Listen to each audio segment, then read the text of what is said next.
gentlemen, we would like to get the meeting started.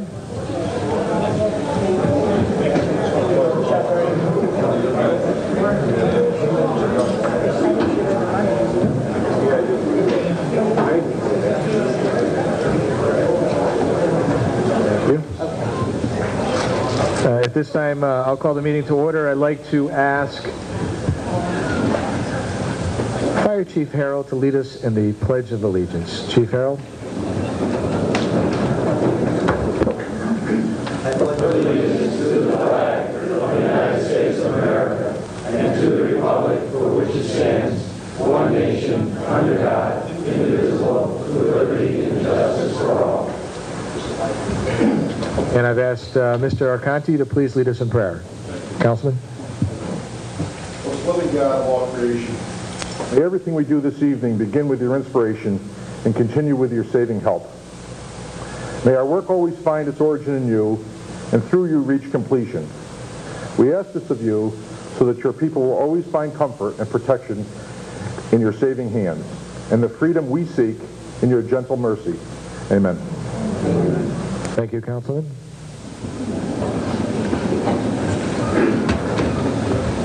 Will the clerk please call the roll?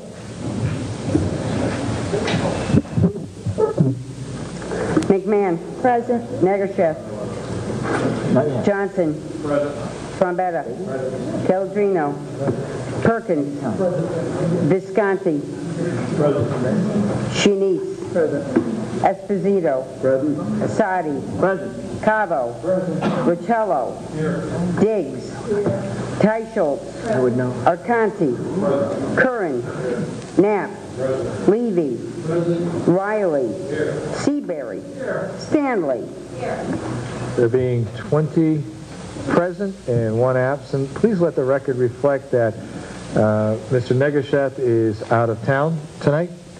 With that, we'll open the floor to public speaking. The first 30 minutes of each council meeting are reserved for public speaking. I'd ask any member of the public that wishes to address the council, please do so about an item that is on the agenda tonight, and you must be a resident and or taxpayer of the city of Danbury to address the council. With that, is there any member of the public that wishes to address the council this evening? Any member of the public that, Mrs. Waller.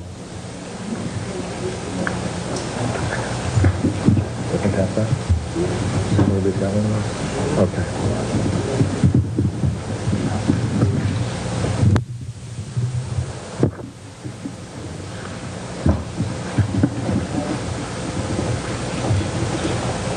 Good evening. My name is Lynn Waller, 83 Highland Avenue, Danbury, Connecticut. I'd like to address you on several items on the agenda. Number 15, the airport plaza. I am upset by the fact that the person would like to rent at below what they are paying now. Please don't lower this rent. Please also look at the length of time for the lease. 20 years with 5 10-year options. That's 70 years you're tying it up. Terms this long may tie up the property of the airport and even the future of Common Council hands if they want to change things. It just seems like a tremendously long lease. I think it's wrong. Hospital Avenue, I attended the ad hoc committee, and I am dead set against the lease license of this property. Cars and kids don't mix. I believe this matter came before you in past years and was turned down. What changed? The school board and neighbors are against it. And probably still are. Were they even notified? I was also amazed to see that the paltry offer of money in rent was lowered even further when the superintendent of schools suggested the donation in the form of a scholarship to the school. So instead of adding the $1,000 to the rent, the doctor subtracted it from the suggested rent, so he came out even, and the city's general fund is the loser. Talking with the superintendent does not constitute getting the approval of the Board of Ed or the people of the city of Danbury. This doctor is in a residential zone. He has a brand new, brightly lighted sign, which is not residential friendly. If the doctor's practice has grown so large May I respectfully suggest that he move to a different office in a different zone instead of encroaching on school property? Please do not vote in favor of item number 31. Item number 33 is the Ives Center. I am disappointed that instead of costing the taxpayers money, as was mentioned in 2007 when you set up the authority, we are now being asked to buy land. We bought the chairs and equipment for almost $75,000 earlier, and now this. How are we going to fund this purchase? Bonding, fund balance, or through the ticket price? The taxpayers are not an unending supply of money. We can't afford years of this spending spree. Thank you. Thank you. Any other member of the public wish to address the council this evening? Mr. Gucker.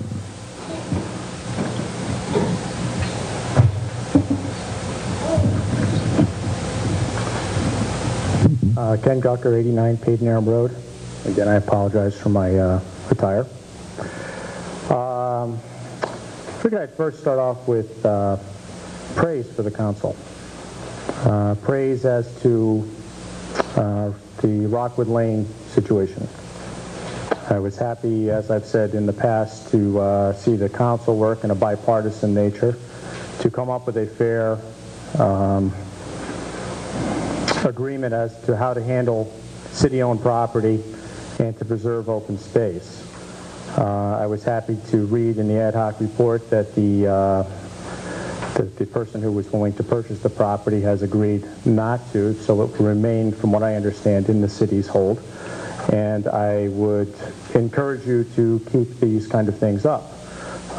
Keep encouraging open space. Take the open space that we have already and make sure that it stays with the city as open space, whether it be a lease, whether it be a sale,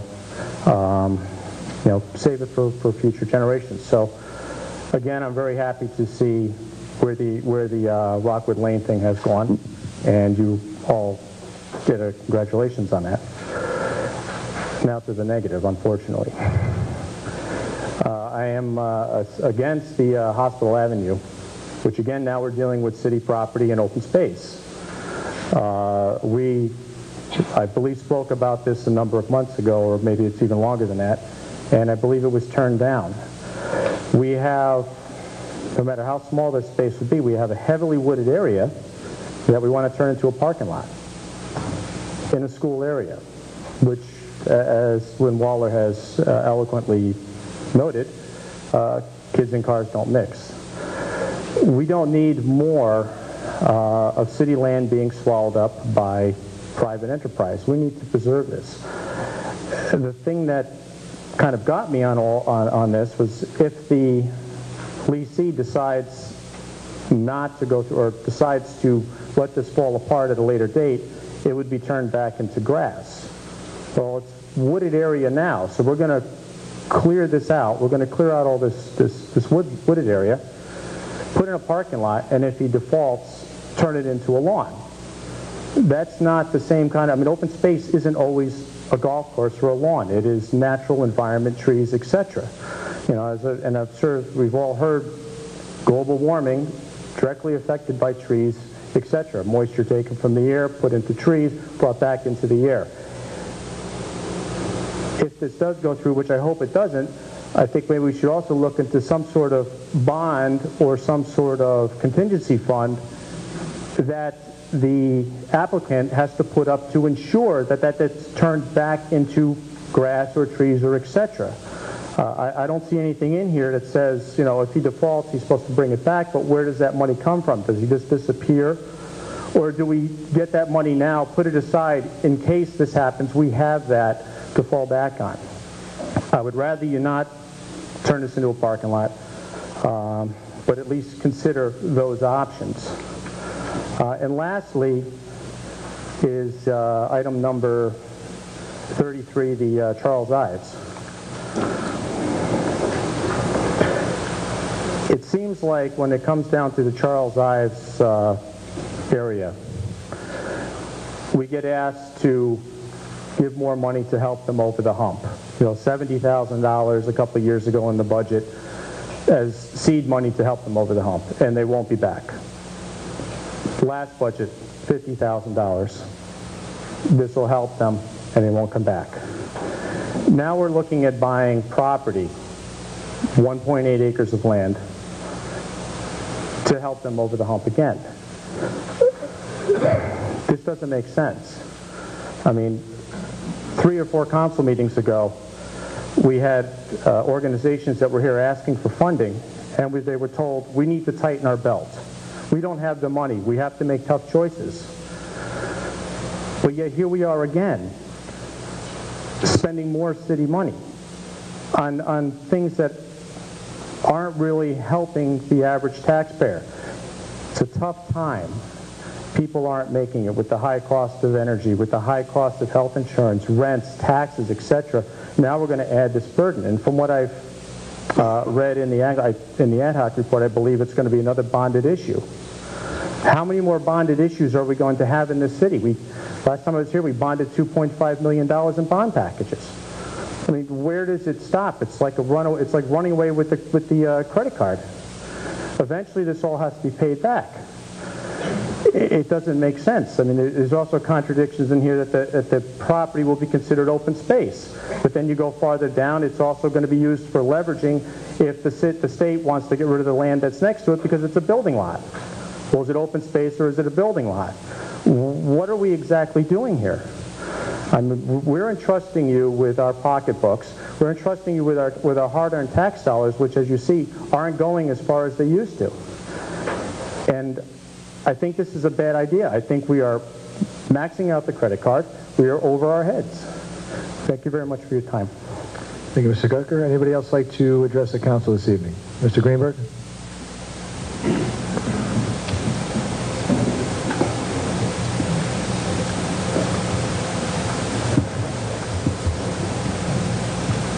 Thank you, Mark. Thank you, Council.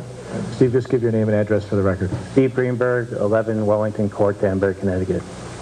I'm chairman of the Ives Authority, and the two people speaking have very valid points, but I want to tell the history a little bit also. When the new authority was created, the initial funding did not go to the new authority.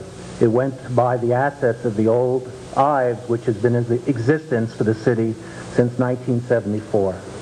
The assets were acquired at about 10 cents on a dollar. Pretty good investment for the city. The land is also owned by the old Ives. It's been negotiated down with the help of David and Mark. Newtown Savings Bank has the note on it, and it will be acquired for approximately $130,000. It also has structures on it. It's a building lot where an appraisal was done on that property 2 years ago. Of course, we're in a declining market, but that appraisal was $190,000. So the Ives today, because of our fiscal management as a new authority with 1 year under our belt, and we just received our first funding from the city July 1, and thank you. We've been running on air, and we put on a great season with Frankie Valli, the Beach Boys, Melissa Etheridge, Lyle Lovett, and other entertainment. We have a family fair day September 21st with the Ives Orchestra, and we just signed up the Connecticut Ballet. About 40 charity organizations and dance groups and churches in your town will participate in that. It's a free day for everybody in the city as a thank you. So there is value given back to the city. Without culture, your property values will diminish. We are going to be profitable this season. I'm going to make a bold statement.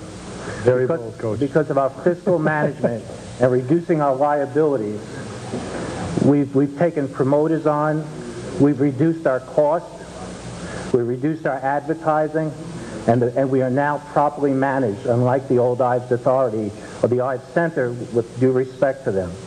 So I urge you to consider acquiring the land. It's necessary for our future. It's part of our property, and it does give us leverage. It is a building lot if we ever need to be, but our goal is to grow the Ives into a cultural center for this area. If you've ever been to a concert, which I know many of you have, the traffic for businesses along Mill Plain Road, for the hotels that sponsor us, is tremendous. It's an economic boom to the city. at a very inexpensive price. We also have full intentions as we get on our feet and make more money to accommodate this debt.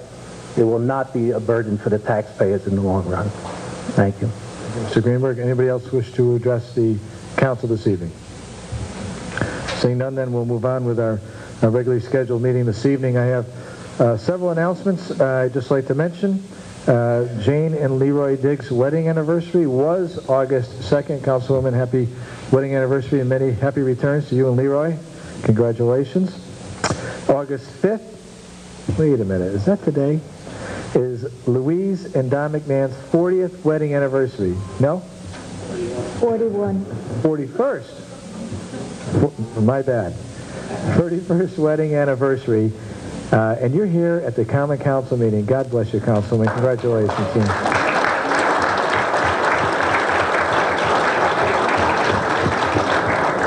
Don, if you're watching, thank you for sharing her with us.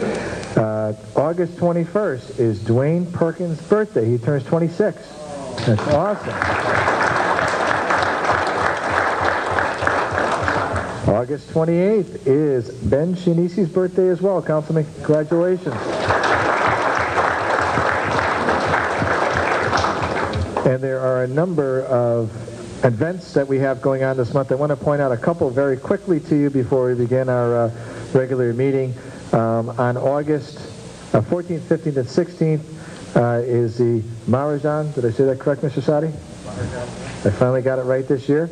It's the Lebanese festival. It's a good time over at the St. Anthony's Maronite Church at Granville Avenue. It's great food, great dancing. I encourage you to stop by any of those days and see what the community is doing. And I certainly want to thank the folks at St. Anthony's for running such a wonderful program. August 17th is recognition of India's Independence Day. And we're going to hold a flag-raising ceremony here for India at 11:30 a.m. Again, it's another good event. There's usually some dancing and some other things that go on during this event, so we encourage you to attend that if you can find time. And we also have the Housing Authority has their employee recognition. That'll be at Terry Weil Mansion on August the 14th at noon. And that's certainly not all of the events that are happening this month. Please check with Wendy in my office if you want to know what best times to go and any other questions that you might have about those particular events. With that, we're going to move on to the regular part of our meeting. Mr. President, the minutes, please. Thank you, Your Honor. At this time, I would like to make a motion that we waive the reading of the minutes as all members have copies, and copies are on file in the city clerk's office. Motion made and seconded by Mr. Perkins. I believe there's one correction to the minutes, Mr. Cabo. Your Honor, I'd like to just, without objection, on item number 25, 26, 27, and 28, please have the minutes of that public hearing reflect that Mr. Esposito and Mrs. Diggs were present at that meeting. There was a Scribner's error, and I'd like to just have that correction in there if I could. Okay, without objection, we'll order the clerk to make the adjustment to the minutes as amended. Any other changes, deletions, corrections to the minutes as presented? Seeing none, then I will try your minds in acceptance of the minutes. All those in favor, please signify by saying aye. Aye. All opposed, signify by saying nay. Ayes have it. Motion carries unanimously. Mr. Majority Leader, the consent calendar, please. Thank you, Your Honor. Consent calendar, August 5th, 2008. Number 2, receive the communication and confirm the appointment of Jack A. Robbins, Ph.D., to serve on the City of Danbury Certified Local Government Advisory Committee. Number 3, receive the communication and confirm the following individual to serve on the City of Danbury Other Post-Employment Benefit Board: Nicholas Sotos, Pamela Evanuska, Andrea J. Gray, Gladys L. Ivanasco, and Roger A. Palazzo. Number 4, excuse me, to receive the communication and accept the donation of $679 and transfer this donation to line item 6000.03, Dress for Success donations in the HLTHDON account, and send the appropriate letters of thanks. Number 5, receive the communication and accept the donation of $50 from Ed and Sharon Mikowski and present to purchase supplies needed for the Danbury Animal Pound and send the appropriate letters of thanks. Number 6, receive the communication, accept the donation of 4 Japanese maple trees valued at $300 from the Danbury Adult Ed Office and send the appropriate letter of thanks. Number 7, receive the communication, accept the donations for performances by the Cellmates from Almost Home, $50, The Gardens, $25, The Homesteads, $25, The Laurel Ridge, $125, and send the appropriate letters of thanks. Number 9, receive the communication and approve the reappropriation of $123,432.26 to the water fund accounts and $472,765.18 to the sewer fund accounts. Number 10, receive the communication and approve the reappropriation of $26,000 to the ambulance account 50000.5330. Number 12, receive the communication and transfer $18,705 into the appropriate line items from the city's contingency account for the August 12, 2008 primary. Number 18, receive the communication and adopt the resolution to authorize Mayor Mark D. Boughton or David Day to enter into and sign contracts with the State of Connecticut Department of Environmental Protection for the nitrogen removal project. And number 19, receive the communication and adopt the resolution to authorize Mayor Mark D. Boughton to apply for and accept funding from the United States Department of Housing and Urban Development for the Community Development Block Grant. Number 20, receive the communication and adopt the resolution to authorize the City of Danbury Town Clerk to apply for and accept funding from the State of Connecticut Office of Public Records Administrator through the Connecticut State Library for the preservation of documents. 21, receive the communication and adopt the resolution to authorize Mayor Mark D. Boughton or Paul D. Estefan to apply for and accept funding from the State of Connecticut Department of Emergency Management and Homeland Security. Number 22, receive the communication and adopt the resolution to authorize Mayor Mark D. Boughton or Scott Leroy to apply for and accept a recreational trails grant from the Connecticut Department of Environmental Protection. 24, receive the report and approve the request for water extension at 2022 Old Ridgeberry Road, subject to the compliance with the City Engineering Department and standard conditions for the required 8 steps. 25, receive the report and approve the recommendations of the committee. 26, receive the report and approve the recommendations of the committee. 27, receive the report and approve the recommendations of the committee. 28, receive the report and approve the recommendations of the committee. And 30, receive the report and approve the recommendations of the committee. Thank you, Your Honor. Thank you, Mr. Majority Leader. What's your pleasure, Council? Councilman Calvo? Your Honor, I'd like to make a motion that we accept the consent calendar as presented. Motion made, seconded by Councilman Sadi. Any discussion related to the consent calendar? Seeing none, then I'll try your minds. All in favor, please signify by saying aye. Aye. All opposed, signify by saying nay. Ayes have it. Motion carries unanimously. Madam Clerk, item 1, please. Communication, promotions to the Fire Department. Dear Common Council members, I am pleased to submit for your confirmation the appointment of firefighter Heather Anderson to the position of Lieutenant of the Danbury Fire Department. Heather was appointed to the Danbury Fire Department October 4th, 99. She came to Danbury with experience as a volunteer firefighter and EMT. Heather holds a Bachelor of Arts degree in journalism from UConn, as well as an associate's degree in fire technology and administration, for which she received the DFD Educational Award. She has been active in the Danbury community as a volunteer at the babysitters class to teach rescue breathing, creating Spanish/English translations to be used at emergency scenes by the fire department, and creating a study guide of Danbury streets for new drivers. Heather has received numerous awards and commendations. Heather is also a certified Fire Officer 1 and fire instructor. Heather resides in Naugatuck with her husband Bob and her 2 sons, Sean and Danny. Thank you, Madam Clerk. What's your pleasure, Council? Councilman Stanley? Thank you, Your Honor. I would like to make a motion to receive the communication and confirm the appointment of firefighter Heather Anderson to Lieutenant of the Danbury Fire Department.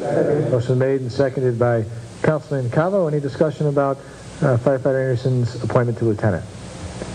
Seeing none then, all in favor of the appointment, please signify by saying aye. Aye. All opposed signify by saying nay. Ayes have it, motion carries unanimously. Heather, congratulations.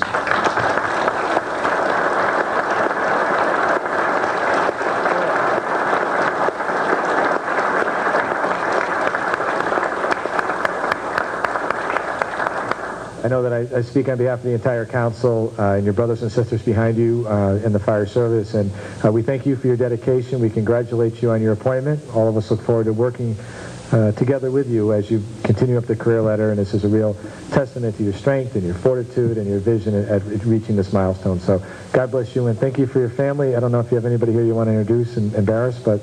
My husband Bob and my sons and my older sons and my youngest went out to the Got it. Well, Bob, thank you, and again, congratulations, and God bless you. Keep up the good work. Yeah.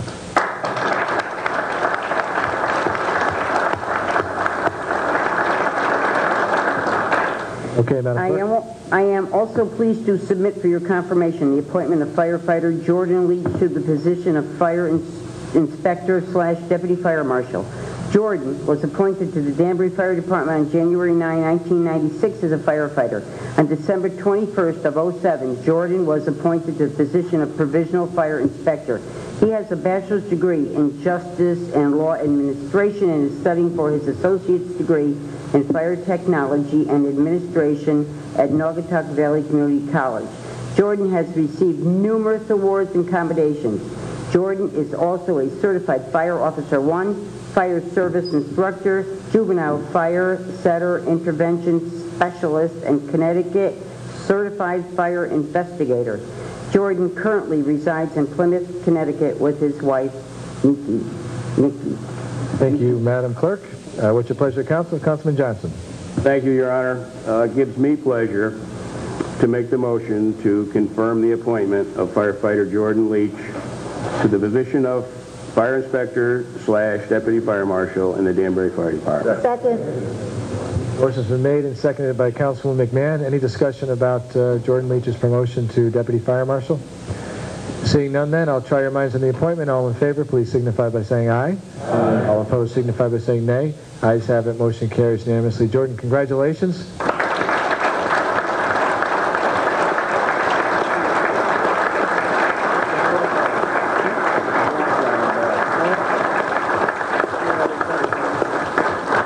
I have to tell you, we had three really super qualified candidates in the positions of Deputy Fire Marshal. Jordan came in, did a great job in the interview. He's been doing a good job for us on a provisional basis, and this just affirms the good work he's doing. So on behalf of the entire Common Council and the City of Danbury, we congratulate you, Jordan. Look forward to working with you here in City Hall, and keep up the good work. Do you have any family here with you or anything like that? Okay. Good job, and keep up the good work. Congratulations.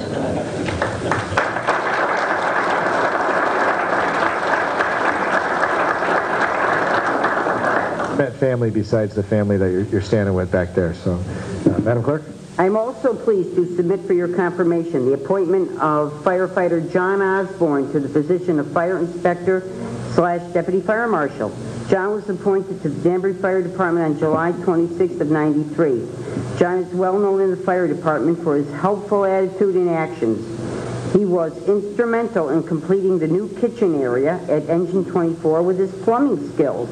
He has received numerous awards and commendations for jobs well done. John is an EMT 1, as well as a certified fire service instructor and emergency medical services instructor. John resides in New Milford with his wife, Dawn. He has grown children, Karen, Ellen, Glenn, and one grandson, Trevor. Thank you, Madam Clerk. What's your pleasure, Council? Councilman Visconti? Thank you, Your Honor. At this time, I'd like to make a motion to confirm the appointment of firefighter John Osborne to the position of Fire Inspector, Deputy Fire Marshal. Second. Motion made and seconded by Councilman Chianese. Any discussion about Mr. Osborne's appointment? Seeing none, then I'll try your minds. All is in favor, please signify by saying aye. Aye. All opposed signify by saying nay. Ayes have it. Motion carries unanimously. Mr. Osborne, congratulations.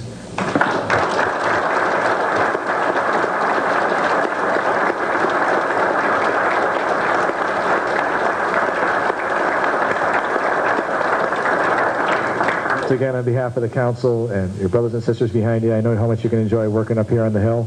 And we want to congratulate you and welcome you to this new position. We know you're going to do a great job. Don't know if you have any family with you, if you want to introduce them. Yes, thank you, Mr. Bear. I have my wife, Dawn, and my daughter, Karen, and her friend, Joe, and my sister, Lisa. Welcome, and thank you for saying that. Thank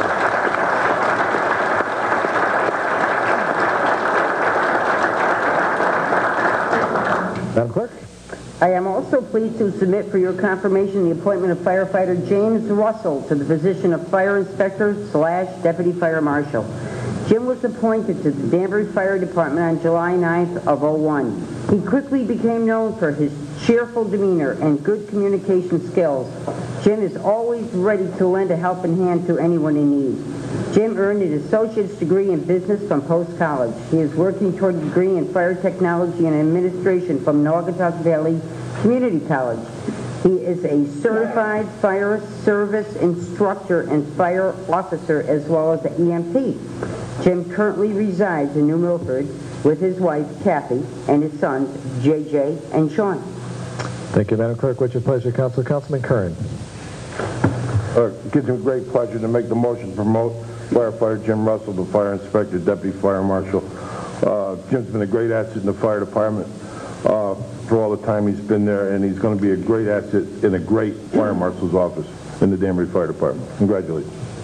Seconded by Mr. Boy, that was tough. I got to give it to Mr. Riley. He was a little quicker on the draw, Mr. Arcani. Motion's been made and seconded. Any discussion about the appointment? Seeing none, then I'll try your minds. All in favor, please signify by saying aye. Aye. All opposed, signify by saying nay. Ayes have it. Motion carries unanimously. Jim, congratulations.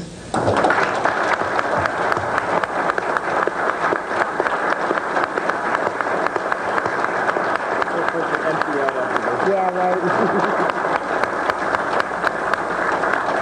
On behalf of the Common Council, City of Danbury, all the folks behind you and the Danbury Fire Department, Chief Harold, we wish you the best of luck in your new position. Look forward to working with you here up at City Hall, and thank you for your service so far. I know you got some family members. Maybe you can introduce them to us? Yes, thank you, Mr. Mayor. I have with me my wife, Kathy, my son, Sean. My other son cannot be here tonight, JJ. Sorry about that. And this is Sean's girlfriend, Casey. Thank you for being here. Congratulations.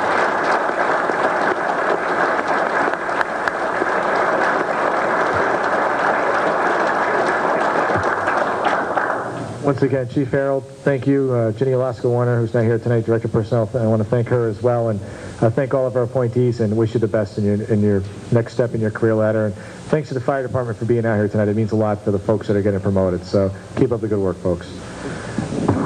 Madam Clerk, items 2 through 7 were consent. Item 8. Yes? Thank you for consideration of these appointments. Sincerely, Mark B. Boughton, Okay, Mayor. thank you, Madam Clerk. We're moving on. Madam Clerk, item 8, please. Communication, request for ad hoc investment policy. What's your pleasure, Council? Mr. Calandrino. Thank you, Your Honor. I'd like to refer this to an ad hoc committee to consist of a representative from the Mayor's Office, the Director of Finance, and the City Treasurer. Ad hoc committee shall, and the City Treasurer, we have that down too? Good. Ad hoc committee shall consist of the following. Since Mr. Calandrino made the motion, he can chair the ad hoc committee. Mr. Trombetta can join him, and we're going to let Mr. Shianisi join him as well. Items 9 and 10 were consent. Madam Clerk, item 11, please. Communication, removal of private debris, Code of Ordinances, Section 17-7. What's your pleasure, Council? Councilwoman McMahon. Thank you, Your Honor. I'd like to refer this to an ad hoc committee with Corporation Counsel and the Director of Public Works. Ad hoc committee shall consist of the following. Councilman Arcanti, Councilwoman McMahon, and Councilman Visconti. Item 12 was consent. Item 13, please. Communication, request for parking, two-wheel vehicles. What's your pleasure, Council? Councilwoman Teicholz. Thank you, Your Honor. I'd like to refer this to the Parking Authority. Sorry. I would like to refer this to the Parking Authority and the Director of Public Works for reports. Seeing no objection, it is so ordered. Madam Clerk, item 14, please. Communication, request for ad hoc property tax abatement. What's your pleasure, Council? Councilman Trombetta? Thank you, Your Honor. I'd like to receive the communication and request an ad hoc committee consisting of the Director of Finance, the Conservation Commission, the Corporation Council, and Tax Assessor Office. Ad hoc committee shall consist of the following: Councilwoman McMahon, Councilman Curran, and Councilman Rotella.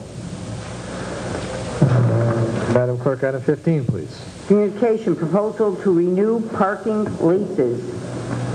What's your pleasure, Council? Councilman Curran. I'd like to refer this to an ad hoc committee to include the Airport Administrator, Corporation Council, Director of Planning, and the Planning Committee for a report. Ad hoc committee shall consist of the following: Councilman Knapp, Councilwoman Teicholz, and Councilman Rotello. Madam Clerk, item 16, please. Communication, request for sewer, 28 Tamarack Road. What's your pleasure, Council? Councilman Cavill. Thank you, Your Honor. I'd like to refer this to the city engineer and the Planning Commission for reports. Seeing no objection, is so ordered. Madam Clerk, item 17, please. Communication, request for sewer, 30 Tamarack Road. What's your pleasure, Council? Councilman Cavill. Thank you, Your Honor. I'd like to refer this to the city engineer and the Planning Commission for reports as well. Seeing no objection, is so ordered. Items 18 through 22 are consent.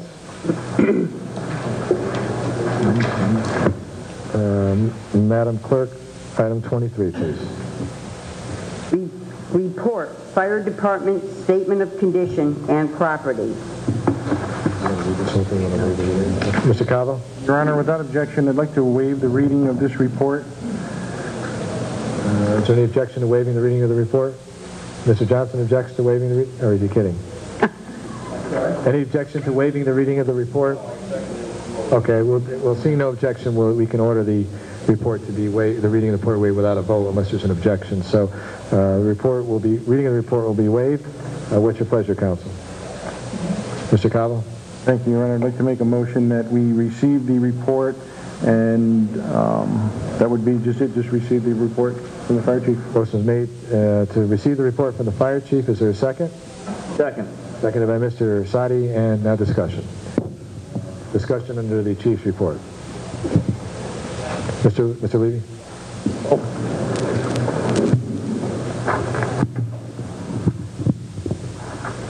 Thank you, Your Honor. I would like to thank the chief for a real comprehensive report and pointing out some of the needs within the fire department itself. I was particularly concerned through the chair to the chief, perhaps we could expand on the communication seemed to be a major issue, and on how that's going to be resolved.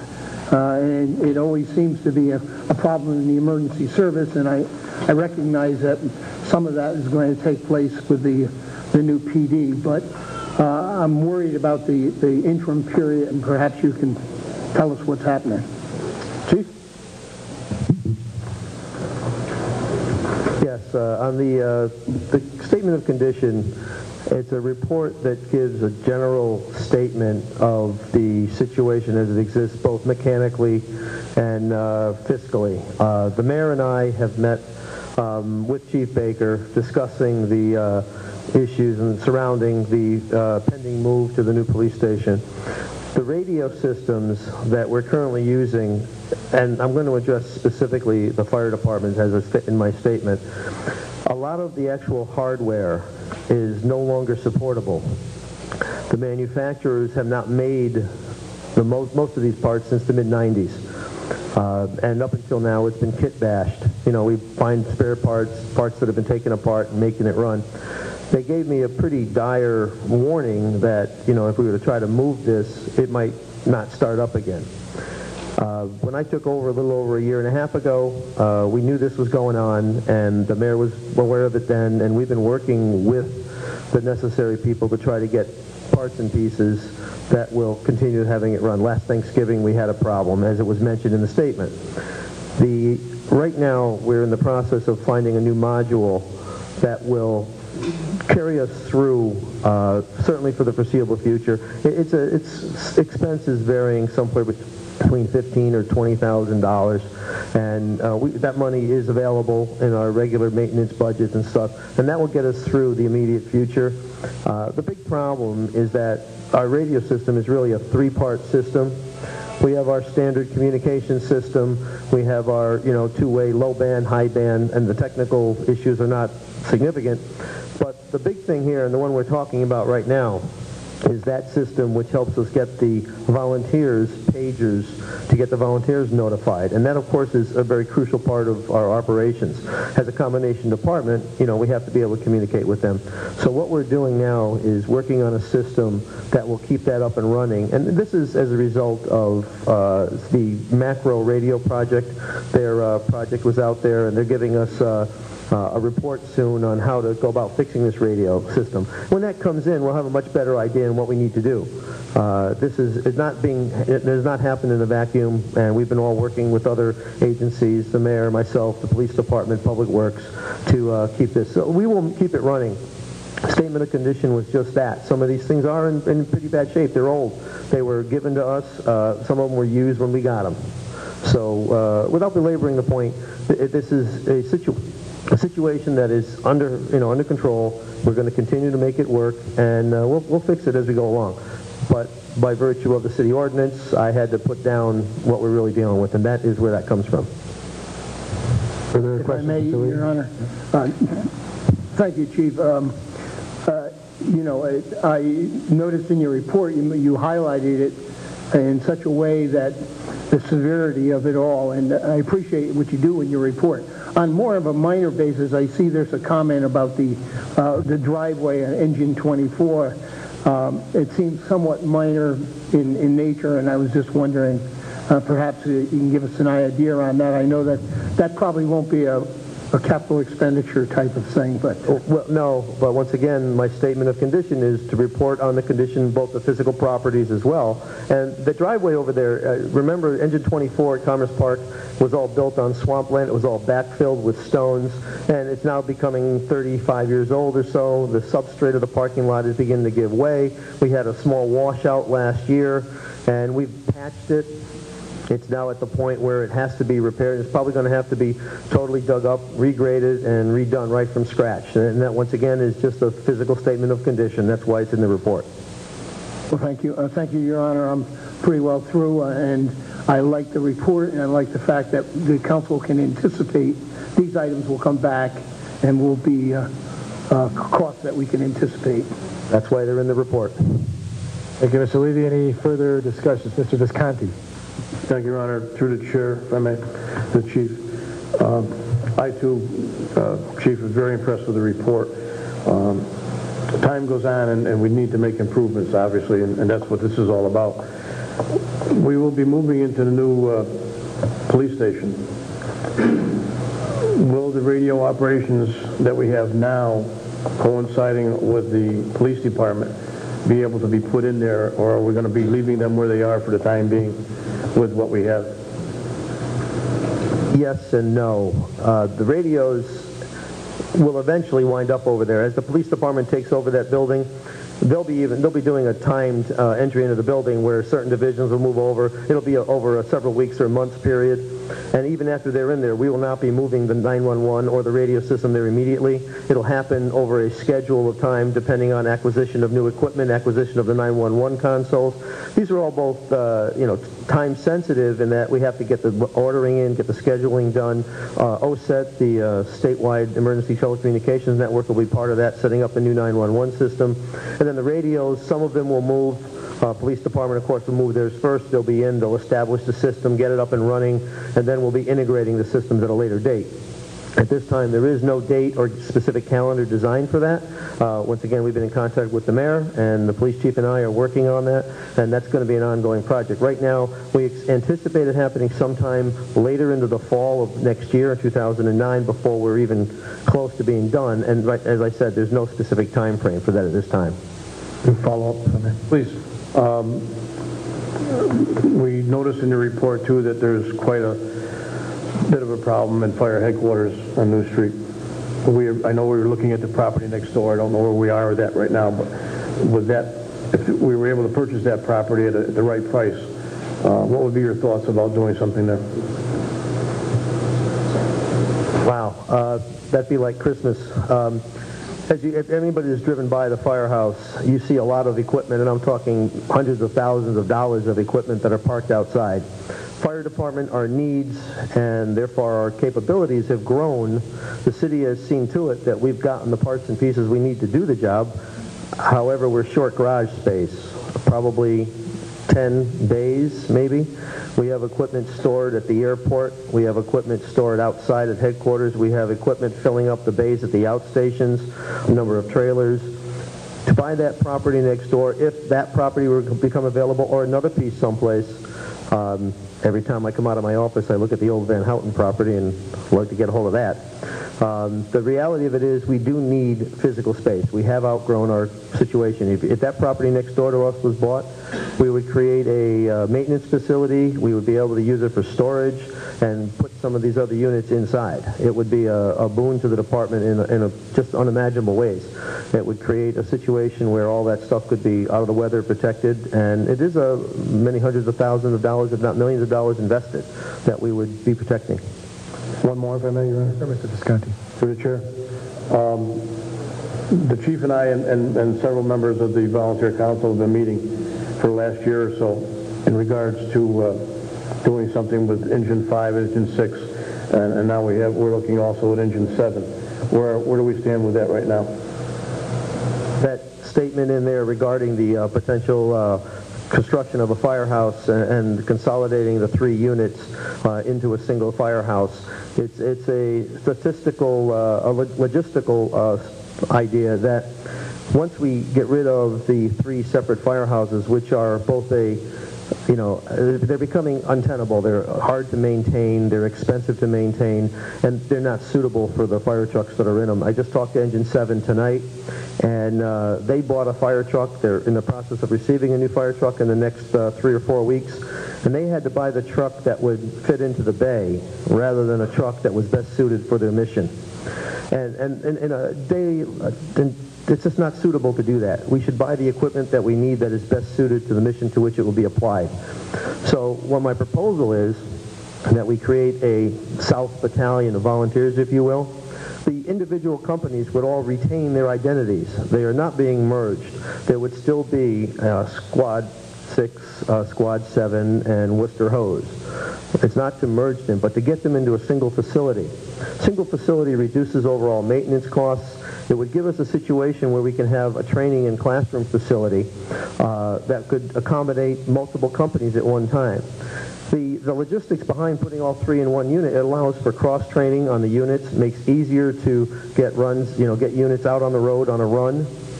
If Engine 5 needs 3 people and they only have 2, and somebody from Squad 7 was trained on Engine 5, they could hop in and get that vehicle on the road. Right now, that companies are already doing that, only instead of doing it out of one house, they're going to different houses. 13s is coming to 12s. 12s is going to 13s. Other companies are helping each other out. That's what volunteers do. They help each other out. Putting them into a single facility that would reduce maintenance costs, give us a new energy-efficient place to keep them, once again, would just create a situation that makes it both easier and logistically less expensive to run. Thank you. Thank you, Chief. Other questions to Chief? Mr. Riley? Then Mr. Campbell. Thank you, Mayor. Through the chair to Chief. Also, I would like to, Chief, thank you for a very succinct report. It's always very helpful to all of us to see what is going on and anticipate some of the issues. One of the things that I noted was that you state that the volunteers at this time that are very important to the operation of the complete fire, investigation, whatever it might be, is very important. And you also said that right now it seems to be pretty adequate. What are some of the things that you do? I know that you must be doing something in terms of trying to bring more people in on a voluntary basis to help out. That's a good point. Putting the 3 engines in one facility, the 3 units in one facility, would also, in our view, facilitate recruitment. First of all, the house becomes more active, and that's simply a case of geography. Certain volunteer houses are less active than others. You take a look in your monthly report, the statistics are there about which engines are being called out, which units are being called out. So if it's as busy a firehouse, I would hope, and our hope is that it would increase recruitment and retention by getting the people interested in having more to do. Certainly with 3 different fire trucks in there, there's definitely more to do. One thing I'd like to point out, traditionally, it used to be that fire trucks were very geographically oriented. They had a response area, and that was their primary response area. However, Squad 6 and 7 no longer have a geographic area. Every time they go out, or basically every time we have a fire, one of those companies is going out, sometimes both. They go all over the city. So the geographical location of their firehouses is no longer a big sticking point, because Engine 7 will go to Ann Hack for a fire. Squad 6 will come across and go to Nabby Road for a fire, depending on who's on call, who's available. Because of the nature of their apparatus, they do more than simply go and put water on the fire. They're vital to the operation of the career department, because they come in, they're a salvage company, they have air for our air bottles, they help us with lighting, they help us with power generation, so they go everywhere. So they're no longer geographically restricted. So it doesn't matter where we put them, they're going to be busy, they're going out. And that's another point of this. So wherever we end up putting them, they're still going to maintain their response. I'm not to address your question, or okay. Thanks, Chief. Mr. Cava, then Mr. Sadi. Thank you, Your Honor. I'd like to also thank the Chief for his detailed report, especially the fleet inventory and condition, which is very well done in the report, Chief. What I'd like to do, by the way, Jimmy says you made him work 3 days for that. What I'd like to do is I'd like to give you the opportunity to brief my colleagues on the findings at Engine 24's structure. I know that in the report, this was prior to work that was done over there in conjunction with Antonio Idarola, Director of Public Works, and city engineers, and I'd just like to give you the opportunity to update everybody on the findings of that while you're up here tonight. Very well. Engine 24, as you know, as I spoke of earlier, was built by the Seymour Powers Company back in the early 70s, and it was donated to the city, along with a fire truck, I might add. And the firehouse there is now approaching 40 years old, and there's been some settling of the property. However, we did an engineering study that we had to dig out a footing for, and I'd like to thank both Duke Hart and Antonio for allowing us to do that. The city provided the labor and the machinery to do that, saving the fire department a ton of money, for which I am very thankful. The engineer came in and has done a report. I have not got the final report. However, the preliminary report is that the building itself is not structurally unsound. The wall that seems to have separated from the steel frame structure was simply a facade wall that has separated from the bearing wall. Bearing wall is not moved, footing has not moved, the building has not moved. This is settling that's due to the surface area of the ground. The wall will be repaired. When I get the final report, we'll find out just what it's going to cost to put it back together. But the fact that the building's not structurally unsound is huge. It's going to be, whatever the cost is, now it's going to be far less than we were fearing. So that's all a good thing.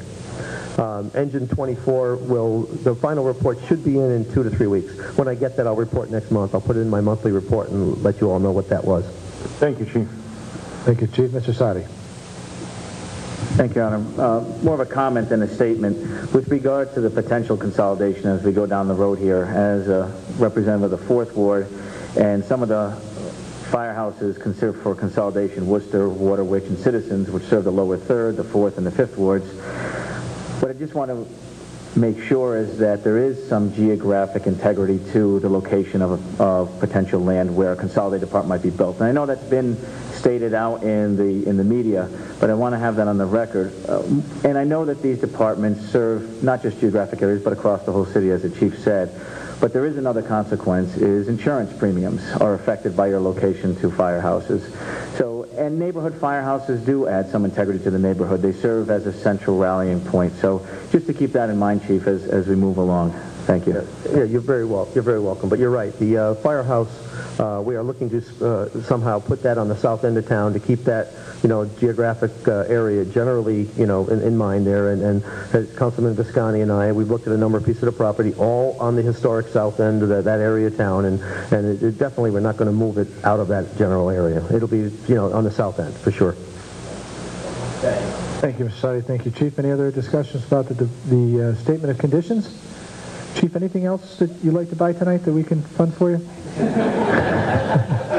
I have a list in my pocket. I'm sure you do. But I publicly want to thank you for your thoroughness on the report and for doing just a terrific job in your tenure so far as chief. It's been a pleasure working with you, and we'll knock these issues out one by one, as we always do as a community, and we'll get them done. Thanks, chief. With that, we have a motion on the floor to accept the report. It's been seconded. All those in favor of acceptance of the report, please signify by saying aye. Aye. All opposed? Ayes have it. Motion carries unanimously. Item 24 through 28 were on consent. Madam Clerk, item 29, please. Ad hoc report and ordinance, awarding of contract, Code of Ordinances, Section 2-152. Okay, Mr. O'Connor, excuse me, Mr. Cavo, want to read the report? Ad hoc report, Code of Ordinance, Section 2-152, awarding of contracts. Honorable Mark D. Boughton, Mayor, Common Council members, Chairman Joe Cavo called the meeting to order at 5:30 p.m. In attendance were Councilman Arcanti, Laszlo Pinter, Deputy Corporation Counsel Charles Volpe, Purchasing Agent, David St. Hilaire, Director of Finance, and ex officio members Councilwoman Stanley and Councilman Trombetta, and members of the public. Councilman Sadi was detained in traffic. Councilman Seabury entered the meeting at 5:40 p.m. Attorney Pinter provided background information on the origin of the request to change the ordinance to allow vendors who may have outstanding obligations to the city to participate in the bidding process should a bid be awarded to a vendor owing a debt to the city. The funds would then be applied towards the delinquency, and administrative watch would be required to ensure adherence to the program. Mr. St. Hilaire spoke in favor of the proposal, stating that there are many different receivables which may need to be paid. The city will have the opportunity to make awards to the lowest bidder and collect outstanding debts from the vendors. Discussion followed regarding bonds, protections and defaults, and binding successors. Councilman Arcani moved to recommend adding subsection E.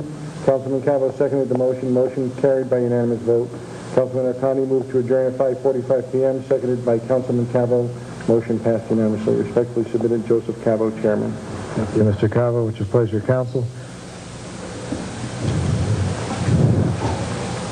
Mr. Sadi? I can refer this matter to a public hearing and committee of the whole. Motion made, referred to a public hearing. See no objection. It's so ordered.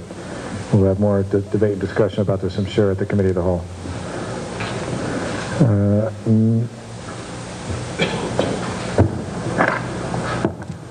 Madam Clerk, item 30 was on consent. Item 31, please. No, not 31. Mr. Calandrino, item 31, please. Thank you, Your Honor. Your Honor, I'd like to make a motion to receive the report from the Ad hoc Committee and approve the license agreement as recommended. I think we got to read the report first, Mr. Calandrino, but having said that, we'll ask Mr. Knapp, as chairman of the committee, to read the report. We'll get right back to you, Mr. Calandrino. Thank you. Thank you, Your Honor. Ad hoc report, lease 84 Hospital Avenue, July 8, 2008. Chairman Jack Knapp called the meeting to order at 7:15 p.m. In attendance was committee member Greg Seabury. Committee member Fred Visconti was unable to attend. Also in attendance was Les Pinter, Deputy Corporation Counsel, Antonio Idarola, Director of Public Works, ex officio member Mary Teicholz, Paul Jaber, attorney, Dr. Anton Fry, applicant, and members of the public. Mr. Knapp stated the charge of the committee was to consider a request to lease land located at 84 Hospital Avenue. Mr. Knapp said the report from the planning department was negative and asked Mr. Pinter to explain. Mr. Pinter said that the requirement of state law is to provide a report. The council would have to override a negative planning commission recommendation by 2/3 vote. Mr. Seabury said that he didn't ever remember going against the planning commission recommendation. Mr. Idarola said that the property abuts the Broadview Middle School property. The heavily wooded property is 18 feet by 150 feet and would have a fence that could be mutually accessible. Public Works had no negative referral but would like Traffic and Public Works to review it. Mr. Knapp asked about the lease term. Mr. Pinter said the initial lease term is 3 years and yearly after that. The rent is $2,500 plus a $1,000 scholarship. And the superintendent of schools has no objection to the proposal. Mr. Jaber said that the property meets zoning regulations without the additional property, but that Dr. Fry's practice has grown tremendously and could use the extra parking. Mr. Seabury moved to recommend to the council to approve the license agreement with active input from the Director of Public Works and the traffic engineer. Mr. Knapp seconded the motion. The motion passed unanimously. Mr. Seabury moved to adjourn the meeting at 7:35, seconded by Mr. Knapp. The motion passed unanimously. Respectively submitted. Jack Knapp, Chairman. Mr. Knapp, Mr. Calandrino, would you like to try your motion again? Once again, Your Honor. Yes, please. I'd like to make a motion to receive the report from the ad hoc committee and to approve the license agreement as recommended. It's been made and seconded by Mr. Cavo. Discussion under this item. Mr. Asadi. Thank you, Your Honor. I don't believe that this council should be changing abutting land to conform to the needs of a business that has a significant presence in the neighborhood, whose zoning for its current number of parking places complies with what it was approved for, as noted by the attorney in the record here. That sort of planning and zoning by legislative act of the council to increase parking, I have a problem with that, especially since when this was approved initially and the way the parking was set up was, I would imagine, conformed with the traffic requirements at the time, and if it's pre-existing non-conforming, we also should not be expanding it. So either way, I don't believe we should. If a business is successful and it needs more parking, it needs more space, then maybe it should move to another location or deal with its success where it's located. I just don't feel that based on the history of this project as well as what it would impact, taking school property, taking down these trees to benefit a private business is not in the best interest of the council or the neighborhood. We're voting against this. Thank you, Your Honor. Thank you, Mr. Sadi. Any further discussion? Mr. Rotella. Thank you, Your Honor. Through the chair to the Director of Public Works. Mr. Iadarola. Feeling very purpley tonight, I might add again. Like that tie? I think it's a great tie. Thank you. Go ahead, Mr. Rotella. Okay, before we...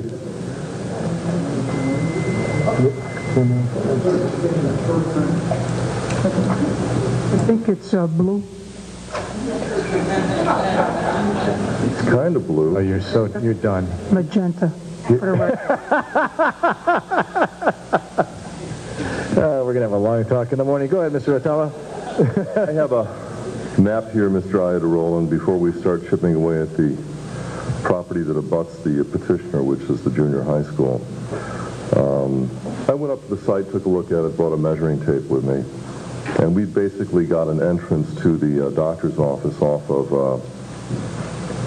Hospital Avenue, 84 Hospital Avenue, and as you drive in, on the right-hand side are at present 12 spaces. Beyond that, and I sympathize with the doctor, are woods, and he probably looks at those woods covetously every day thinking, boy, if my parking lot was just a little bit bigger, my problems would be solved. Okay. And basically, I think, according to the map that I was given by Corporation Counsel, what he essentially wants to do is extend that parking lot 18 feet towards the school entrance. And he will then move, if you will, those 12 parking spaces west. And that will give him enough room on the opposite side to add 8 more parking spaces. According to this map, and my count may be off by 1 or 2, his 12 spaces on the right will become 11, so he's actually going to lose 1 in the move. He'll pick up 8 for a net gain of 7. So really what we're talking about here is, in spite of the fact he'll be leasing 8 parking spaces from the city, his net gain, after all of this, will be 7 spots. Is that correct? Yeah, that's, I believe, what the map shows. Okay. Now, there's a couple of mature trees on the property. There's a maple. It probably has a circumference of 70 to 80 inches. It's got to be at least 50 years old. That's within the 18-foot line. That has to come down. There's a couple of smaller maples. They have to come down. There's quite a few that won't have to come down, but clearly those trees, I don't know how old if Mark Miller was here, you'd probably tell me, I don't know how old a 6-foot maple is, but it's got to be, 40, 50, 60 years old.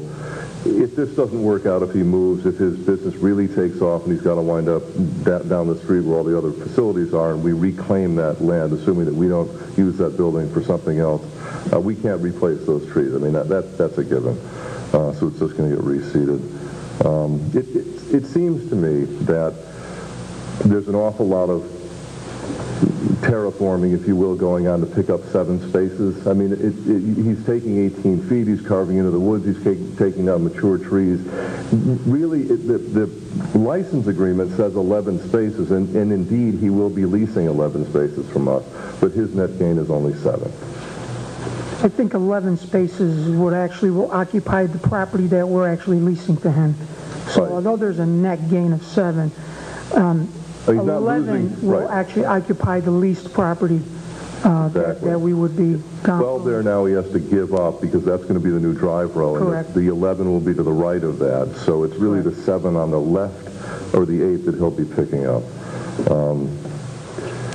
You know, I did a little math on this, and I looked at the price, $3,500, including the help me out here, the scholarship, comes out to be somewhere in the vicinity of about $300 a month. And that means he'll be paying, I think on my computer calculator, something like $26.51 per month per space. And I think the city right now rents out outdoor parking spaces for $35. That seems a little below market to me. Just look at the finances of this particular deal. Regardless of where that 1,000 goes, it's costing him about $26.50 per parking space. Not for the 7, but for the 11 that he'll be renting. That seemed a little off, but I have to tell you, for everything that's going on here, I would, at the very least, like to send this back to the Board of Education and have them take a look at it. There's a precedent here. Park Avenue School on Pleasant Street was built long after those houses went in, and none of those houses can expand their property now. They can't make a deal with an adjacent neighbor, and believe me, those 50-foot wide lots are, some of those people are starving for more room. They would love to take a little bit of that unused edge field at Park Avenue for a swimming pool or a swing set or whatever. I don't know if we want to go down that road.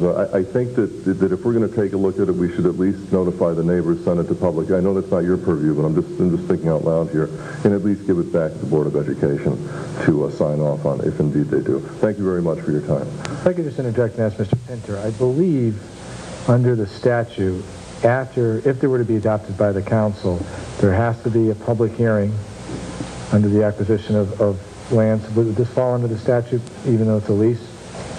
No? That statute applies for open space for sale or lease.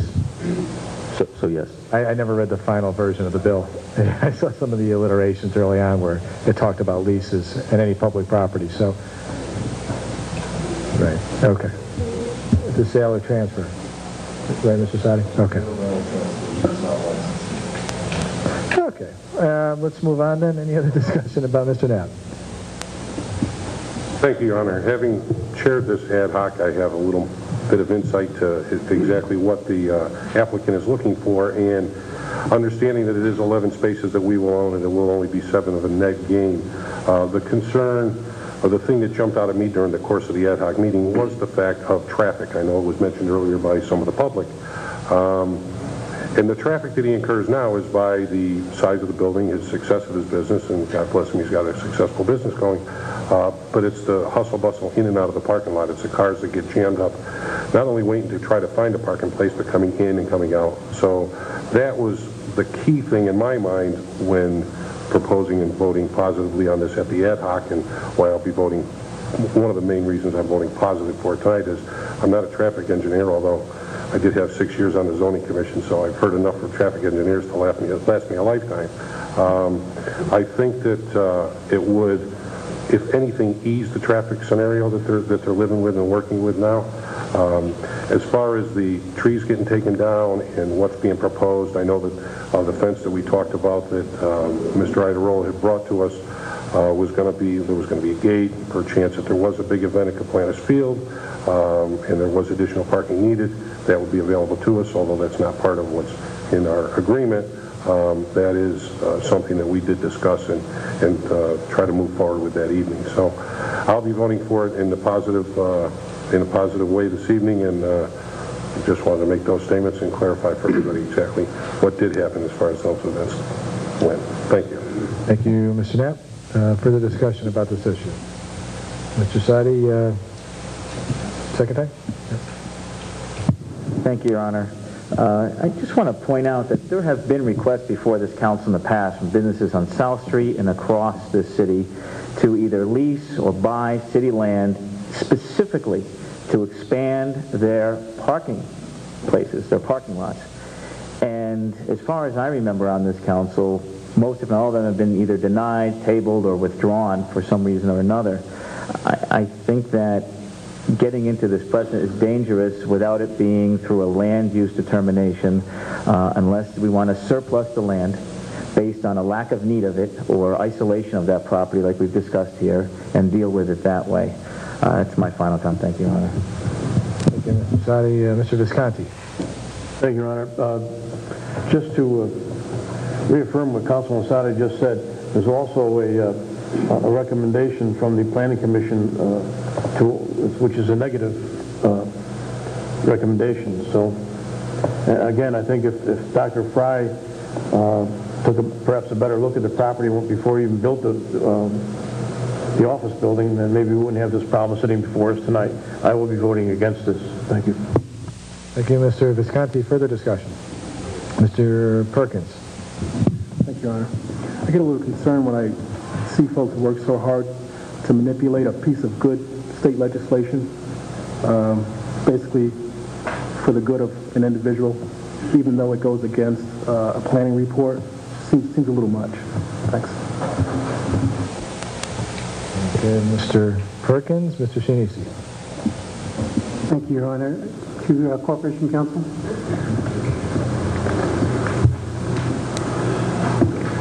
It's stated in the report that a negative recommendation from the Planning Commission was given, and that a two-thirds vote is required from this council to override this. Does that still apply?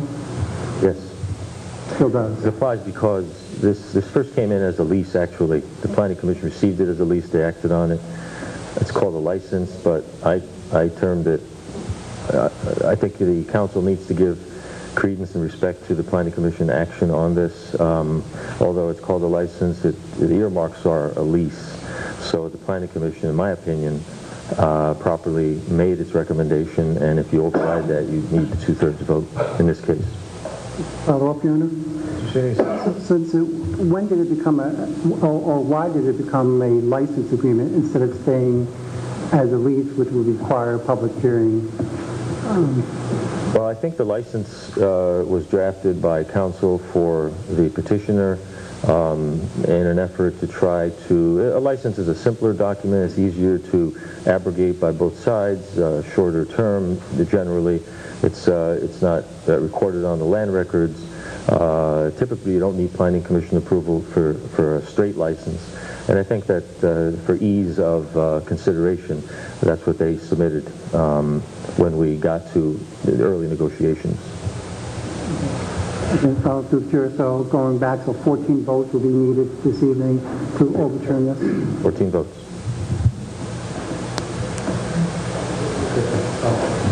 Let me just clarify one thing.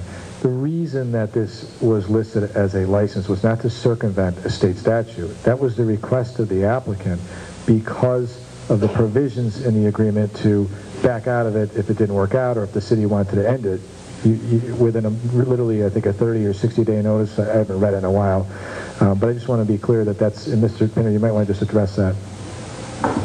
I didn't mean to suggest in any way that the license was submitted to circumvent anything. There is a 90-day cancellation provision in the agreement. As I say, I think the submission was simply for ease of consideration, a simpler format. Typically, that's why people offer licenses. I might suggest that if the council's wrestling with us a little bit tonight, we certainly can recommit this and address some of the issues that have been raised. I mean, it certainly would be a way of doing that, or we can simply vote. But I just want to make that recommendation. I got Mr. Trombetta, then Mr. Levy. Mr. Trombetta. Thank you, Your Honor. Although I'm ecstatic that a business is doing well in the city of Danbury, and Dr. Fry has a great practice, there are many businesses that are really struggling because of parking. I can't see, where someone mentioned precedents, I think if we allowed this parking to a positive recommendation to approve the parking, yet we receive a negative from planning. That to me is a precedence in the wrong direction. So I tonight will be voting no. Thank you, Mr. Trombetta. Mr. Visconti? Thank you. I'd like to move the question. It's been made to move the question. It's been seconded. Because we don't want to recommit tonight. Just a thought. It was seconded by Mr. Sadi. The motion to move the question is not debatable, and at this time we'll try your minds on moving the question, which means if you vote yes, you're voting that you want to end debate and vote on the main motion. If you vote no, it means you don't want to end debate and you want to consider the discussion, continue the discussion, or potentially consider any other motions. So with that, I'm going to have the clerk just call the roll, and I believe a simple majority under our code of ordinances is required to move the question. Madam Clerk, please call the roll. McMahon. Yes. Johnson. Yes. Trombetta. Yes. Caladrino. Yes. Perkins. Yes. Visconti. Yes. Cheney. Yes. Esposito. Yes. Sadi. Yes. Cavo. Yes. Latello. Yes. Diggs. Teicholz. Arconti. Curran. Knapp. Levy. Riley. Seabury. Stanley. Okay, there being 20 votes to move the question. Everybody wanted to talk until someone said shut up. It's been a busy day. Okay, at this time, all those in favor of the motion was made to adopt the report and to engage in a license at 84 Hospital Avenue. That's the motion that's on the table. Mr. Sadi? Request a roll call vote, Your Honor, and just to clarify that a no vote doesn't mean you're against the... The no vote being that you're opposed to the license. A yes vote meaning that you are supporting the license, and there is a 2/3 requirement to override the Planning Commission's recommendation, just so everybody's aware. Okay, so with that, I'm going to ask the clerk to call the roll. McMahon. No. Johnson. No. Trombetta. No. Caladrino. No. Perkins. No. Visconti. No. Cheney. No. Esposito. No. No. That was a no. Sadi. No. Cavo. No. Rotello. No. Diggs. Teicholz. Arconti. No. Curran. No. Knapp. Yes. Levy. No. Riley. No. Seabury. Yes. Stanley. Okay, 2. Okay, there'll be 18 noes and 2. 18 noes, 2 yeses. 2 yeses and 1 absent. Yep. Okay, Madam Clerk, we're going to move on to People think that was easy. item 32, please. Ad hoc report, duck pin bowling lane lease. Ad hoc report, Mrs. Stanley? It's your report? I'm going to do the report.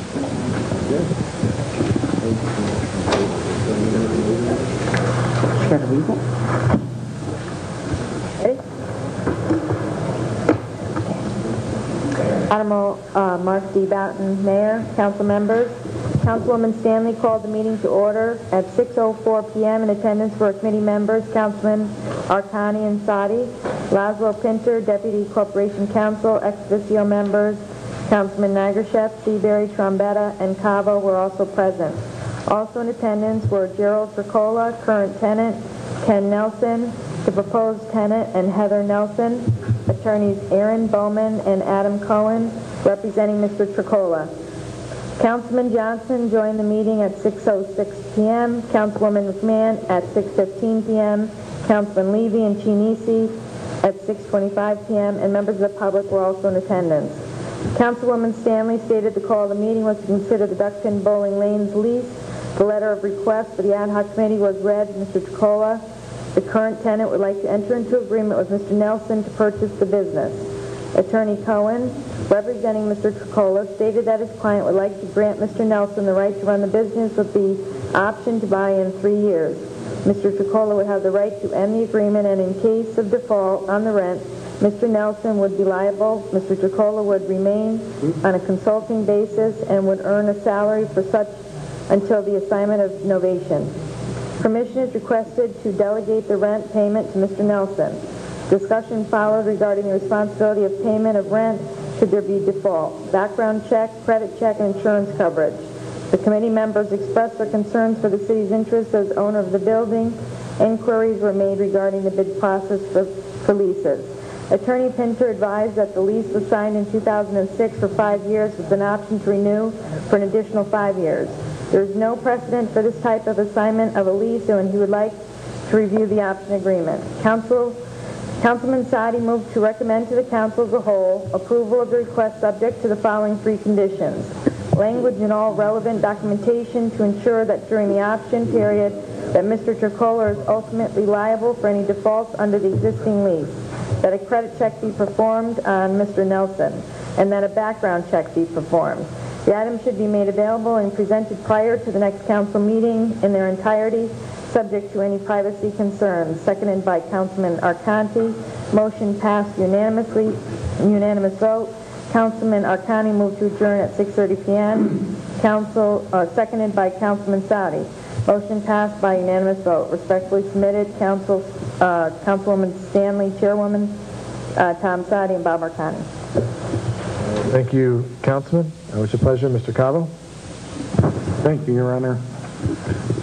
In my last checking today with the Corporation Counsel's office, the 3 items that were mentioned in Mr. Sadi's motion during the committee meeting have not been able to be met as of today's date. And seeing that that has not been able to be accomplished, I'd like to make a motion at this time that we table this item. The motion's been made and seconded to table the item. Any discussion under the tabling? I think I just want to with the council's indulgence, I just want to clarify those 3 items, the conditions that have not been met, just for the record. That would be language and documentation to ensure that during the option period that Mr. Tricola is ultimately liable for defaults, credit check be performed on Mr. Nelson, and that a background check be performed. Those are the 3 conditions that have not been completed. Okay. With that, Mr. Seabury? Just out of curiosity, Your Honor, was there just one that was not met at this point, or were there multiple ones? My understanding from Corporation Counsel, none of them were met. Les, want to elaborate? Councilman Seabury, the item number 1, the language in the option agreement. The option agreement is in our office. It was just received a few days ago. I'm going through it now. There is some language in there that has some compliance with the request that Councilman Sadi made, but it's not exactly on point with the request, so I've got to review that, talk to council. The other 2 items are on their way to personnel, the background check, credit check. We have authorizations from them, but that's in process. All right, thank you, sir. Okay. Any other discussion about the motion to table? Seeing none, then I'll try your minds. All's in favor of tabling this, please signify by saying aye. Aye. Any opposition? Motion passes unanimously. Madam Clerk, item 33. Ad hoc report, Charles I. Property acquisition. Mr. Knapp, please. You could wait a reading, but... Be comfortable. Chairman Jack Knapp called the meeting to order at 6:30 p.m. on Tuesday, July 22nd, 2008 in the caucus room, 3rd floor, Danbury City Hall, 155 Darrell Avenue. Present was committee members Jane Diggs and Paul Rotella. Ex officio members Benjamin Chinese, Warren Levy, Greg Seabury, and Shay Nagaseth, who entered during the meeting. Also present were Honorable Mark D. Boughton, Mayor, Robert J. M. and Corporation Counsel, Wes L. Pinter, Deputy Corporation Counsel, Steve Greenberg, Charles Ivathority, David St. Hilaire, Finance Director, and members of the public. Chairman Knapp introduced everyone present at the meeting. Chairman Knapp explained the purpose of the evening's meeting was to review and consider approving the proposed Charles I property acquisition. Chairman Knapp noted that the Planning Commission gave the request before the committee a positive recommendation at their meeting of May 21st, 2008, subject to approval of all documents by Corporation Counsel, including the recording of the conservation restriction. Chairman Knapp asked Mayor Boughton to provide everyone with some background regarding the request before the committee. Mayor Bowden explained that when Charles Ives Authority was reestablished last year, there was a lot of discussion regarding what needed to be addressed that was not addressed by the previous entity. One of the outstanding items is a parcel of land in the center of the facility that was purchased by the previous entity years ago to add to the inventory of property. The facility is owned by the state, not Westcon, as has been the misperception of people. The mortgage payments fell behind because of the previous entity's poor financial standing. The principal, interest, and late fees currently are in excess of $160,000. The authority currently uses the parcel for food and vendors. Mayor Bowden has had an ongoing discussion with the Newtown Savings Bank officials. They have graciously agreed to waive the interest and the late fees and deduct approximately $30,000 from what is owed in exchange for the prompt payment of $131,000. The ordinance for the authority does not allow for the purchase of the parcel. They are not allowed to hold real property. The city would need to purchase the parcel. Mr. Yaman added that the amount being waived is approximately $30,000 in principal and $25,000 in interest and penalties as of March 23, 2008. Mayor Bowden explained that a conservation easement would be placed on the parcel to be used as open space. A payout plan would be established with the authority once they are on their feet. Ultimately, the city would own the property. Mayor Bowden felt the city would benefit in that it is a buildable lot.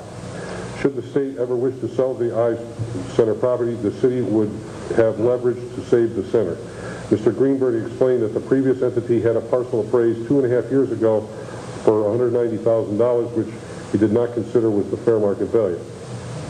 The previous entity attempted to sell the parcel to pay their debt, but there were conflicts with the neighbors. And once a new authority was established, the parcel was taken off the market. The parcel is in the area where the vendor set up, and it is set back, which controls the noise level for the neighbors. Mayor Bowden explained that the plan is to first gain control of the property before it is sold and then discuss plans to recoup the money expended by the city. Mr. St. Hilaire explained that there are different options for the authority and the city with regard to the financial arrangements to assist the authority and not overburden them financially. Mayor Bowden pointed out that the city's bond rating has been upgraded, which has not occurred for 15 years. Chairman Knapp asked whether the $131,000 would be bonded, and Mr. St. Hilaire said yes. Councilman Martello asked if the request was for one parcel or two. Mr. Yaman explained that there are two parcels of land, but that they would be sold as one, and together the land is buildable. Councilman Martello asked what the acreage was. Mr. Greenberg said the center's property total over 40 acres. Mr. Yaman said the parcel in question totals approximately 1.8 acres. Mr. Greenberg pointed out that the initial funding for the new authority approved by the Common Council was to purchase the assets of the previous entity. The new authority operated with the personal donations, including his own, of approximately $10,000 to pay salaries. This year, the goal was to reduce costs. Over 50% has been accomplished to date. They have eliminated the liability of the booking with promoters, which instantly makes a profit. The promoters are charged to lease the facility. A portion of the funds from the tickets sold goes to the authority. Revenue from food and liquor sold goes to the authority. At the end of each night of an event, a reconciliation is done of the fees incurred for such things as EMTs, security, insurance, etc., and turned over to the promoter. As the 501c is developed, the authority will be able to engage in a grant writing and fundraising, raise their revenue, and pay the city back. Mr. Greenberg pointed out that the previous entity refinanced the property. Union Savings held a third lien on the property. Mr. Greenberg was able to negotiate with them to be the title sponsor and eliminated $70,000 lien on the property. Mayor Bowden explained that by moving to the promoter model, the city eliminated their exposure. In the past, the weather played a main role in whether or not an event was successful. There were events that were sold out but still ended up in the negative by thousands of dollars. Mr. Greenberg sought the help of Live Nation to assist in educating the authority how to run the park more efficiently. Mr. Yaman pointed out that in paying the $131,000, the city would not only acquire the parcels of land but also a bill of sale for quite a bit of personal property. The value is unknown at present. He estimated the value to be in excess of $20,000. Councilman Seabury acquired what the promoters were being charged as a fee to lease the property. Mr. Greenberg explained $2,500 is the deposit amount, and the fees for an event vary, but can be up to $25,000. RKE has managed the sound system and lighting system as they own the equipment. They have been with the center for 15 years and have written off approximately $50,000. They have been paid labor expenses, but not for the equipment. Councilman Cheney asked if the timing of the purchasing the property was critical. Mayor Bowden pointed out that the bank representative that has been handling this matter has been very patient. The gentleman is retiring and would like to ensure this item is taken care of before he leaves his position. Mr. St. Hilaire pointed out that the bank's generosity in the thousands of dollars being waived and asked that the city not take advantage of the kindness that has been extended to the city. Mr. Greenberg pointed out that the authority has done as much as they can to give the bank as much exposure as possible for their in-kind generosity. A motion was made by Councilwoman Diggs and seconded by Councilwoman Rotella that the committee recommends to the Common Council that they approve the request of the city of Danbury purchasing 2 parcels of land owned by the Child's Eyes and authorize the authority to use and maintain them. There were concerns raised with regard to the conservation easement. Mayor Bowden referred to the conservation easement being included and pointed out that any changes could be made at a later date. Mr. Yeaman pointed out that the conservation easement will be an unusual one in order to preserve the value of the property on the open market. The motion was withdrawn by the mover and the seconder. Motion was made by Councilwoman Diggs and seconded by Councilman Rotella that the committee recommends to the Common Council that they approve the request of the City of Danbury purchasing 2 parcels of land owned by the Charles I Center and authorize the authority to use and maintain them. A restriction easement is to be included, which is to be dictated and negotiated by Corporation Council. The motion carried unanimously. Motion to adjourn was made by Councilman Rotella and seconded by Councilwoman Diggs. The motion carried unanimously at 7:08 p.m. Respectfully submitted, Jack Knapp, Chairman. Thank you, Councilman Knapp. Appreciate that. What's your pleasure, Council? Councilman Arcanti. Thank you, Your Honor. Just received the communication and adopted findings of the AMHAC committee and approved the property acquisition. This was made and seconded by Mr. Trombetta. Discussion under this item. Mr. Shinisi. Thank you, Your Honor. I guess the Corporation Council and also will be to the Finance Director as well. So the motion that's on the floor this evening is basically, it's really, the way I understand it, will be a step approach. So the motion that was made is just to purchase the land. That's the motion on the floor as it stands right now. Not actually who's going to use it, but just that the city go out and purchase this property. Well, the motion on the table is to purchase the property, and the deed will be recorded for the city of Danbury. Much like Richter Park's property is not owned by the Richter Park Authority, it's owned by the city of Danbury. Correct. It's used by Richter Park. Although Richter Park does not have a lease agreement in place to use the property the way they use it, it's known to be used as a golf course. That's I think. That's not correct. The intention is for the property to be used immediately, well, to continue to be used by AgTech. So it's not a two-step. So should that be made as part of the motion then? Wait, Mr. Yaman. I think during the discussion at the ad hoc, which Mr. Shinisi was there was discussion about acquiring the property and at some point later on developing an agreement in terms of paying back the dollars that we used with the authority once the authority got on its feet.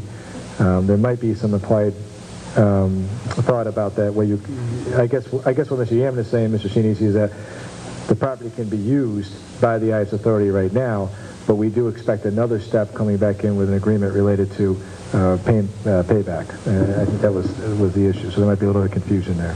So that's what I just want to get on the record, that the motion here would be to purchase the property and to allow the Charles I Authority to use the property. I guess so it's on the record. We come in probably early spring with some kind of agreement. So I'm going to make an amendment to that motion when I'm done with my question to exactly what the mayor says to at some point to have a lease drawn up. So at least it's on the record that we'll do that at some later point in time. The other question I have again is the bonding. I guess it's going to be bonded. Is that the corporation do their finances? That's how it's going to get purchased? Yes, the intention is to bond the $131,000 for the purchase of the land. And would that require another approval from this council? Well, that would be taken out of the open space bond money that's already been approved. Right. Okay, so again, to follow up, because I was at the ad hoc and there was some discussion, can the open space bond be used to purchase this? Because this won't be used for open space anymore. There will be conservation easements and activity on the property itself. I guess just to clarify.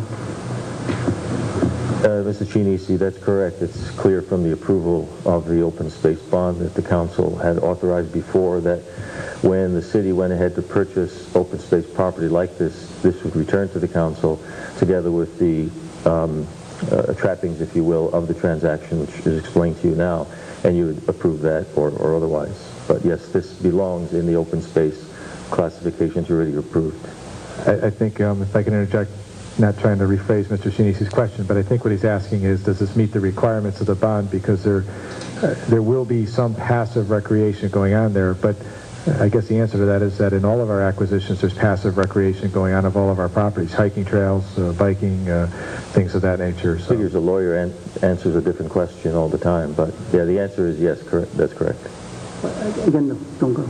Again, at some point, if it ever gets to be a license agreement or a lease, will that violate that bond? No.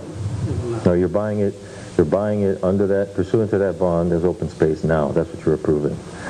You're authorizing the activity that's referenced in the report the committee had. If there's some change to it, then you'll be able to reconsider that in the future if there's some change that doesn't comply, but that's really not before you right now. Mr. Cabo. The Chair to Corporation Counsel, Mr. Pinter. Mr. Pinter, just for clarification purposes, if we were not to buy this property, would Newtown Savings Bank eventually foreclose on it? I'll speak to that. Mr. Yaman. Back in February, at the direction of the mayor and the urging of Ives, I negotiated, in effect, a short sale with John Martocci, who is the president of Newtown Savings Bank, who's being a tremendously good citizen in this matter. Actually, we looked at the numbers after the ad hoc committee. They're forgiving closer to $50,000, which is several times what's typically forgiven percentage-wise in a short sale. A short sale, by the way, if you will, is when you are selling property for less than is owed on the loans. There's two loans. One is $136,804.47. One is $20,024.43, and I'm sorry, $23,850.59. And with interest and penalties, if we get the property for $131,000, which is what they agreed to on March 21st, we'll be saving approximately $50,000, just short of $50,000. So they're giving us a tremendous price on this property. And if you look at the alternatives, this is an integral part of the Ives. This is where some of the concessions are located. If this property goes into foreclosure, which it will do in the next few weeks if we do not purchase this property at this fire sale, and in addition, if we kind of turn away this offer from John Martocci and Newtown Savings Bank, which would be unfortunate, it could sink, in my opinion, and Mr. Greenberg's opinion, the operations of the Ives Center. So I think we should keep that in mind. But we're saving about $50,000. By the way, it's just to be accurate, it's 1.42 acres. It's not 1.8. I don't know where that came from. But this is also technically a building lot if you keep the two parcels together, which we would do. And our intention would also be that if for any reason the Ives ceased to exist or even moved, which is pretty unlikely, but if any of that ever happened, we would be able to sell that property on the open market and probably make significant profit, at least. That's the... the thinking. So It would require to remove the conservation easement. yes, actually, we're going to draft the conservation easement to include an extinguishment clause, which is unusual, but it would be extinguished, sort of like a reverter clause, upon the cessation of the Ice Center. So. Thank you. Further discussion, Mr. Arcani to Mr. Kern. Thank you through the chair to Corporation Council. If we purchase this through our open space bond, could we still be able to sell this property in the future? Is that possible? And we're purchasing it with the bond money for our open space. What we could do then, Mr. Arcani, would be to pay off the note, say, out of fund balance to satisfy the legal requirements of the bond, and then flip the property for sale. If that would be an option, and it would come to the council for discussion. Thank you. We couldn't immediately, but we could get to the point in the way that the mayor just alluded to. Mr. Kern. This or Mr. Yeaman. We've been involved now with the ICE Authority for what? When do we vote to take it over? We started about 18 months ago. Is there anything else hidden in the woodpile? I mean, are we going to come back in 3 months and say there's another piece of land on the other side that if we don't buy, that we're going to have to that we're going to lose everything? I mean, you know, I feel for the people that spoke before in the public section. Is we did put money out a while back.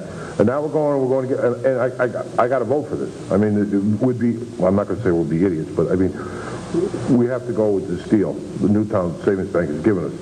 But are we going to be back here again in 3 months that we found out that there's a Loch Ness monster in the pond, and if we don't come up with $250,000, we're going to be in trouble. Is there anything you know about now? There's absolutely no other property associated. Yeah, let me just answer that too. I think Mr. Kern has asked a sort of a global question in the sense that are there other issues besides property or whatever that are out there? And I would tell you that this is the only property that's affiliated with the piece. And this is probably one of the last remaining issues from the old entity. And I was clear with the council 2 years ago that we would, at some point, would reach this point where we'd have to wrestle with this. But I think I think sometimes we're missing a point about this facility. And based on our quick, down and dirty run of the numbers, not counting the Family Fair Day or the Irish Festival or the ethnic festivals that are going to take place in the month of August, we service about 40,000 residents from Danbury and the greater Danbury area over summer. And we put, this is an investment, but it's real property, but also when we look at operational money, we put $80,000 out of this year's budget into it. I think there's a pretty good impact to the quality of life of the community by making that investment. I think that's a good return. When you look at a Terry Wild Park, where we routinely put in $350,000 to $400,000 a year, and we never get any money back. We don't, really have any revenue generation except what they can generate and they keep it. So I guess what I'm saying is I think you have to look at it that way. But to answer your question, I'm not going to say there's never, ever going to ever be anything out there. I'm going to say this is really the last big remaining issue out there in terms of getting the authority going. I'm going to say Steve Greenberg threw the gauntlet down tonight and said we're going to make money. I don't even know if we have to make money. We just have to break even. And we had a very successful year. We had 400 and some odd people for a Midsummer Night's Dream to see Shakespeare in Danbury, Connecticut. And I think that's a tremendous testament to the quality of the programming that's coming together. But I think this will be the last big issue. Will there be other operational things, or issues that pop up? There might be, but I feel confident that this is the last of the big ones, I guess. So I hope that answers your question. All right. Mr. Levy. Thank you, Your Honor. I think I'm not labored down with all of the past history of the Ives. I look at it as a cultural venue that local people and the area people come and enjoy. We have, as you very well pointed out, we have multiple festivals that take place there. And compared to some of the other investments that we've made that come and go. No disrespect to them. Not making reference to any particular one or two, but this is one that's grounded here in Danbury, and I certainly think that $131,000 is a relatively small amount to pay for the numbers of people that attend these events. And I have a lot of faith in the chairman.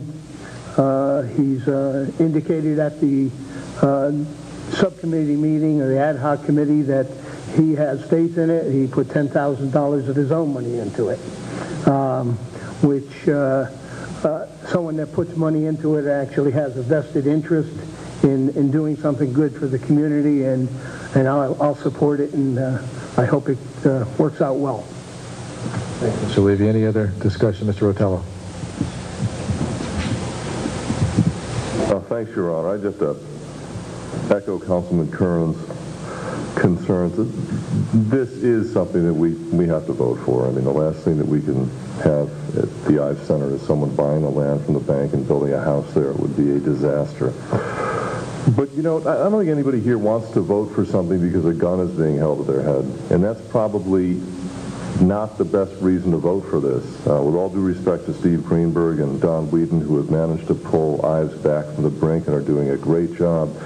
But just for a second, put Ives aside and just look at this as a deal to buy some land from the city for the people.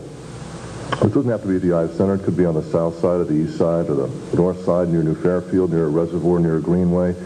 We've got an opportunity to buy an acre or so of land for a good price, and we've got an opportunity to put it into the open space inventory for a period of time that could be a lifetime or two or more. The question I think that we've got to ask ourselves tonight is, for the future, again, leaving aside Ives. Ives is not going to own this land. They're not going to control it. It's not going to be theirs. It's going to be yours. It's going to be the people's property. Is it a good deal for the taxpayers of Danbury, regardless of what is going to happen in the future with Ives and Westcott? You know, they're talking about building a $100 million arts center. It's not just talk. The governor has approved $12 million of preliminary funding. That will be right next door to Ives, and it is going to be an integral part of Ives, because remember that Westcott is a full partner in Ives now. Ives Performance Arts Center outside and the new Performing Arts Center building, a $100 million, 150,000 square foot building, will be complementing each other. My guess is down the road, Ives is going to be a very big deal, perhaps as big as Tanglewood, perhaps even bigger. But again, putting that aside, forget about that. Ives could close down tomorrow. We're still going to own that property, and we're going to get it for a good deal. At best case, Ives is actually going to fund the property. They're going to pay for it, and we're going to get it for free. Even after they've paid us for it, we're still going to own it.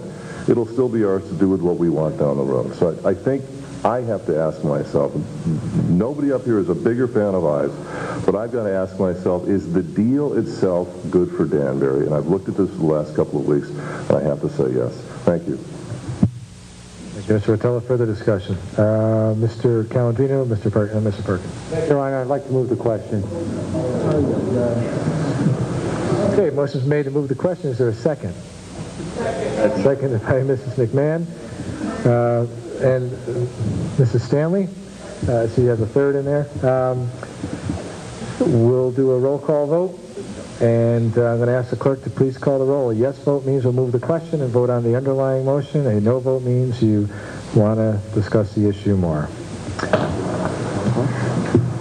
McMahon? Yes. Johnson? Yes. Trombetta? Yes. Pellegrino? Yes. Perkins? No. Visconti? No. Cheney? No. Esposito? No. Sadi? No. Cavo? Yes. Vitello? No. Diggs? Yes. Teichholz? Yes. Arconti? Yes. Curran? Yes. Knapp? Yes. Levy? No. Riley? Yes. Seabury? I'm voting no on this. Stanley? Yes. 6, 7. 14 yeses, 7 no. Motion to move the question passes. At this time, I'm going to ask the clerk to, excuse me, we have one absent, so 13 yeses, 7 noes. At this time, I'm going to ask the clerk to call the roll on the underlying motion to purchase a property. Madam Clerk? McMahon? Yes. Johnson? Yes. Trombetta? Yes. Pellegrino? Yes. Perkins? No. Visconti? Resounding no.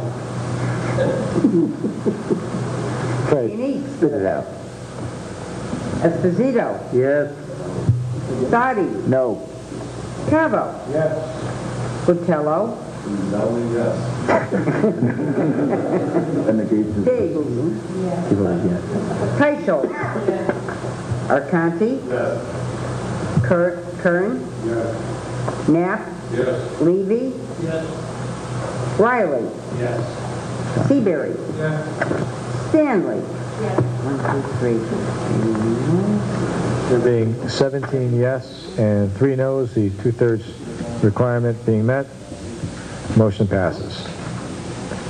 We get the money from elsewhere. Madam Clerk, item 34, please. Ava, they just get the money from elsewhere, not from open space. Ad hoc report, property tax abatement. I think it's a great. It's your pleasure, Counsel. Councilman McMahon? Thank you, Your Honor. I'd like to refer this to a public hearing. Seeing no objection, it is so ordered. Mr. President, department reports, please.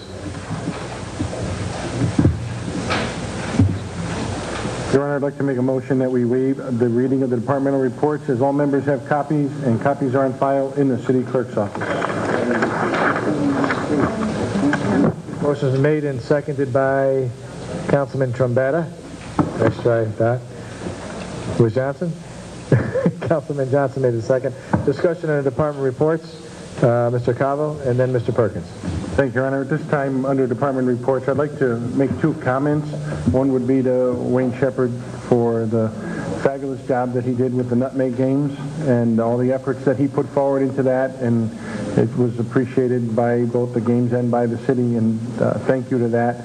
And the other thing I'd like to say is I'd like to recognize you and Mr. St. Hilaire for the fiscal responsibility that you've shown and the direction you've taken us as a council as well in getting our bond rating improved from AA to AA+, which is something that hasn't happened in how many years? Many years. Many years. And just backs up the responsibility of the management of the city's financial funds, and appreciate that.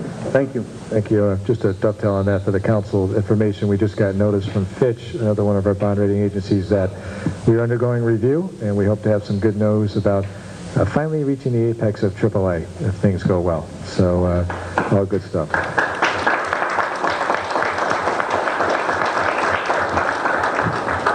With that, continue on department reports. Mr. Perkins has been waiting patiently. Thank you, Your Honor. Can I mention something about the announcements from the very beginning? I know it's the department report, but Is it about your birthday? No. With the indulgence of the council, you can, yes. I think we forgot to acknowledge Jane and Leroy. Next thing I knew, we were talking about McMahon. So can we just give a round of applause for that anniversary? Oh, sure, absolutely.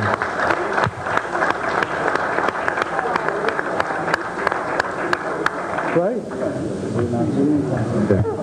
Just want to make sure we did recognize Jane for living with Leroy if he's watching this right now. So, sorry, Leroy. Your Honor, but I do have some questions about the reports. Can I go into that now? Thank you. Through you to Mr. Shanahan and possibly Mr. Idarola. Concerning the construction of the new police department, it's been brought to my attention that there's a boom on the sidewalk, kind of blocking pedestrian traffic. I was wondering if there's some way we can put maybe a Jersey barrier to allow folks to walk in that little strip of land safer. I seen a lady almost get hit the other day. What did you say was blocking the sidewalk? There's a boom, a lift to get material from the lower level up to the higher level. Yeah. It's taking up the sidewalk. People have to walk on, probably 18, 20 inches. We'll take a look at it tomorrow morning. Okay. Yep, see if it's a mobile unit, and we'll take care of it. Pedestrian traffic is just as much as important as vehicle traffic. But we can get that sidewalk open. We'll take a look at it tomorrow morning. Yep.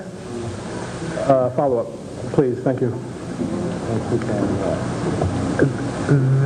This I believe has to do with the engineering department, traffic control, and probably the police department also. The Route 7 portion heading south, got a lot of complaints. Well, not a lot, but I got several over the past couple of weeks. Mentioned a lot of speeding cars, trucks. Deputy Chief Shanahan? Motorcycles and wheelies and stuff. I was wondering if we could get a little bit more presence out there, and also they mentioned that if the lights were synchronized, we probably can slow traffic down a little bit so the trucks won't have to downshift and create such a noise disturbance. Synchronization of lights I would defer to Mr. Corey, but certainly we did receive a complaint on the 311 Q alert system as well regarding speed enforcement out there, and that is something we are working on out there, heading south. Thanks, sir. Okay, thank you. One more follow-up, please. Oh, Mr. Perkins, you got 3 things tonight, but go ahead. This is just a follow-up on the Board of Ed, that bonding. Can anyone give us an update or a status, maybe Mr. St. Hilaire?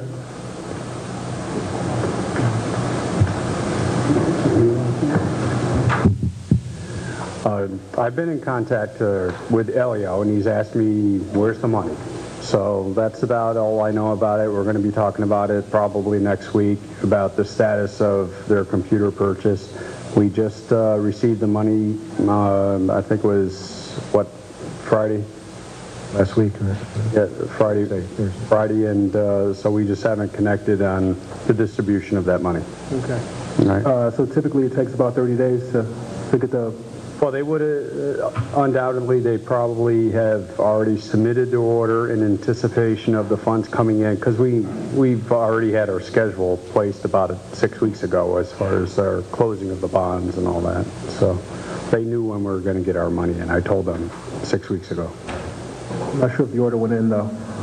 I have no idea. Okay. But I would have expected them to place their order way before now, because it takes, as you said, about 4 weeks to get ship computers in, probably. And school opens, what, in a few weeks now. Yeah, that's what I'm saying. I got a feeling they're not going to have those new computers. Well, thank you for your response. I'm all done. Thank you, Mr. Perkins. I also might suggest you contact the school board and Dr. Pasquarello and Mr. Longo, who might have more information on that. Mr. Shinisi. Thank you, Your Honor. I just want to mention that I went to a block party a couple of weeks ago from Beaver Street, and they did a wonderful job in that block party. But they also recognized one of our own public works director, Antonio, for the fine work he did, and his staff on the improvements to that pocket book at Beaver Street. I just want to congratulate you as well for the fine work you've done. Mr. Shinisi? Yeah. Mr. Trombetta. Thank you, Your Honor. I'd like to thank Chief Shanahan for one of my friends, neighbors, and constituents was involved in a head-on collision on Payden Road with some pretty severe injuries. And there was an officer, Rio, that I was told actually held their hand during the whole process, and I just would like recommendation for his services to this particular person. Thank you. Thank you, Mr. Trombetta. Mr. Sadi. Thank you, Your Honor. Unfortunately, I'm not going to thank anybody right now. I'd like to, through the chair, have a couple of comments and questions for the Deputy Chief, Mr. Shanahan. And I apologize. I was hoping the Chief would be here because this is a follow-up to some questions I asked him last month. I'm looking at the calls for service, traffic accidents, and traffic enforcement in the report, and specifically the year-to-date number from last year was 3,282 enforcement actions under traffic enforcement. Year-to-date this year is 1,645. That was a similar number last month, minus the monthly numbers. And I put this to the Chief, what is the basis for this reduction? Is there an explanation for it?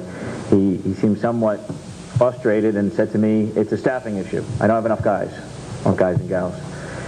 And I talked to some people outside the council and thought about it based on their comments, and I'm trying to reconcile with the fact that no matter how many officers you have, the same number are out on patrol. There's a designated number for the most part during shifts, unless there's special enforcement going on. So I'm trying to understand this number and how we either can bring it up, and that sort of segues off what Councilman Perkins and other council members have raised for many months regarding traffic enforcement. Can you help explain that to me, please, through the chair? I'll certainly try, Councilman. Last year was certainly a very successful year, traffic enforcement. We haven't seen numbers like that in many, many years. The numbers this year, while paling in comparison to last year, they are about 7.5% above 2006 numbers. And the chief is absolutely correct. It is a staffing issue.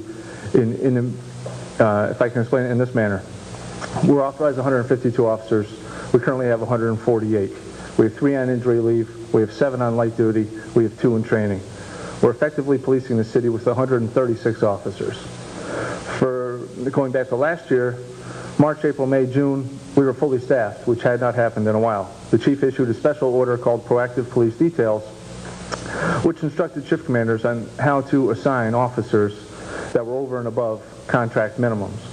And there were times last year where we were putting out 18, 19 officers per shift on a 4 to 12 shift, which we hadn't seen in quite a while. We were able to dedicate 4 or 5 officers per shift strictly to traffic enforcement. Unfortunately, this year, we're not able to do that. Last year also, as a result of an incident downtown, we instituted Thursday night patrols, which was a sergeant and 6 or 7 additional officers who were dedicated to crime suppression and traffic enforcement in the downtown area from 7 at night to 3 in the morning. I think last year, May, June, might have been May, possibly June, we issued 900 tickets in a month, largely as a result of that effort. That was a concentrated enforcement effort, which we carried on through the summer. Moving forward, again, we were talking about fiscal responsibility. Chief and I were called into Mr. Hilaire's office towards the end of this year. Certainly, we have to be mindful of our budget. We were using overtime to accomplish a lot of that when we had it available. This year, we're certainly being careful with our overtime dollars, mindful of the budget. So there are a number of factors there. Also, our DUI grant last year was rather expansive. This year, it's been curtailed by the state. The time allowed is compressed. We do not have the number of DUI sobriety checkpoints allocated to us that we did last year. So there are a number of factors, Councilman, and I think the officers are doing a great job with what they have to work with, the numbers we have. We'll hopefully get a few more healthy officers back, and certainly working with personnel to increase the staffing. Thank you, Deputy Chief. Just a comment. That explains it for me. That lays it out, and I think it also helps other council people, I don't want to speak for them, but to understand this going forward from a budgetary standpoint, from an overtime standpoint regarding grants. It paints the whole picture as opposed to just that, a singular statement regarding staff. So I thank you. That's a very comprehensive explanation, and it straightens it out for me. Thank you. Mr. St. Hilaire wanted to add something in there, Mr. Sadi. We talked a lot tonight. One thing I'm going to ask the Deputy Chief to expand on is the reporting issue that we have. And I have met with the Chief and the Deputy Chief in regards to trying to help them with reporting on their incidents. And it's an HTE issue, and I'm not going to get into all the technical, mumbo jumbo, but basically we're trying to help them with better reporting of the incidents.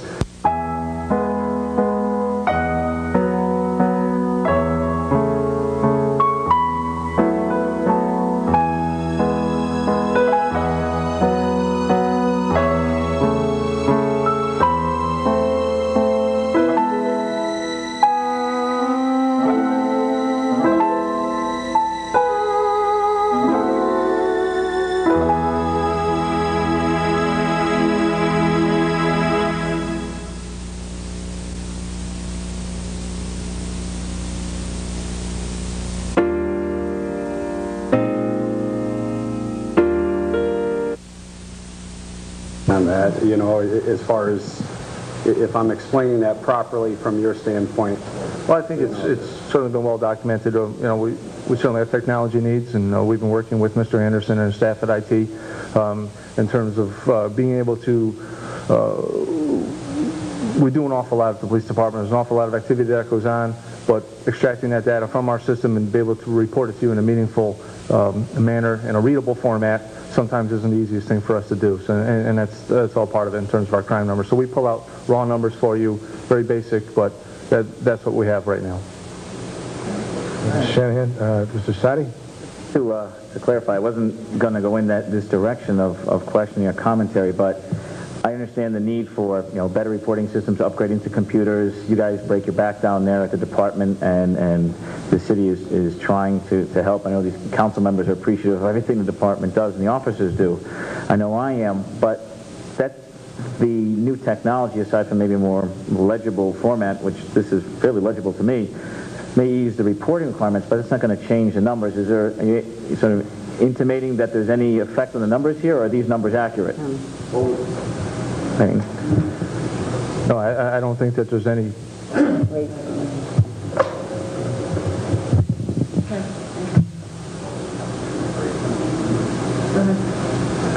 Go ahead. No, I'm not trying to get into the micro issues of the way it's broken down, FBI index reporting and the different crimes and the elements and all that. And just looking at a broader picture here of enforcement and trends, and not questioning the need for better technology, better reporting, better platform through which the data is fed into reportable systems. So I think that's great, and we look forward to that. I just wanted to understand the big picture with regard to funding enforcement, the traffic enforcement. Thank you. And I appreciate your explanation, Mr. Handler. Okay, Mr. Trombetta, you went to the floor? No. Okay. Any other discussion? Mr. Rotello. Thanks, Your Honor. Through the chair to Antonio, as you're walking up here, I want to thank you for getting that storm drain in on Division Street. It's the lowest point on the street. It's made a huge difference the last couple of big storms we've had. The grate still fills up and clogs every single time it rains, and I have to go out there and muck it out, but with the throat, the water is finally going back down. And I also noticed that you guys seem to be cleaning the street more often. I don't know if that's true or not, but it seems to me, I'm out running every day. In those storm drains, I don't know, because they're new, they're sharp edges, they seem to collect more than the old ones do. So it's good that you're out there on a timely basis getting those cleaned up. Also echoing Councilman Genese's comments, congratulations on the award from Beaver Street. But speaking of Beaver Street, Antonio, when is our bridge going to get done? Which bridge is that? Because I have a few in construction. The Rose Street Bridge. We are looking at the quick and final paving of that bridge, which is supposed to be happening probably first week of September. First week. That's correct. Yeah, we ran into some issues. I'm sure you saw some of the newspaper articles. We've gotten over all of those issues. We're at the final stage now of actually getting the closure. The beams are all in, the final pavement. All the wing walls will be coming up within the next couple of weeks. So.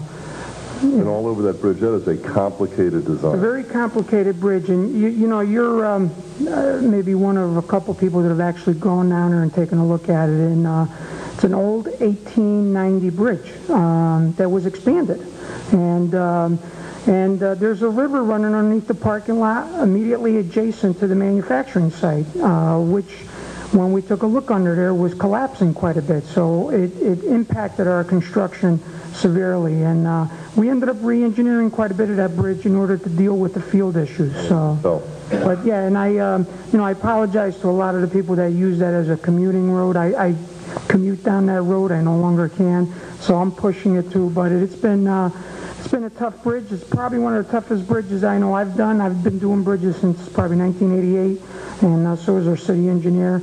And it was very complicated, but it's almost there, and if you can just have another month of patience, I'd appreciate it. No problem. I'll tell you something else. As soon as it gets opened up, we're going to forget how long it took, and we're just going to remember how nice it is, how smooth that ride is. Thanks a lot. Thank you. Any further discussion on department reports? Mr. Levy?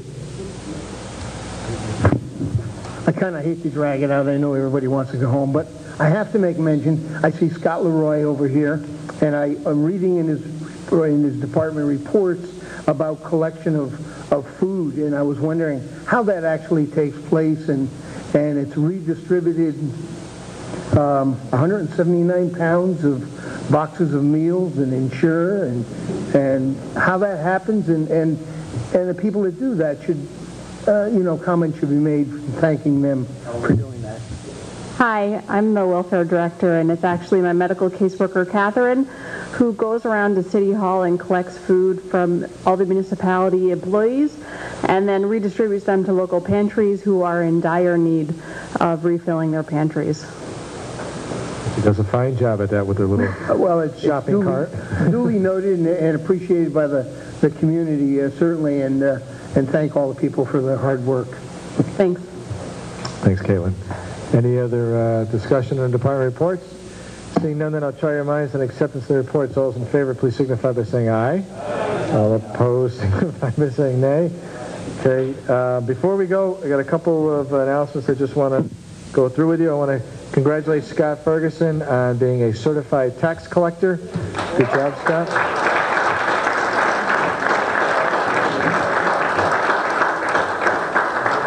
Collect those taxes. I want to extend to all committees. We also have a special presentation, as you are all well aware. Our minority leader, Councilman Sadi, is about ready to become a daddy, and he is very pregnant. I don't know if Val would agree with that, but and Tom, we all got together and we chipped in. We got you a couple of gifts, and because we're having a baby shower here. We've got some champagne. We've got a little tequila for you. Let's get it. Make them open. There you go. And Gene, where's the... Okay. We also... Mommy's time out.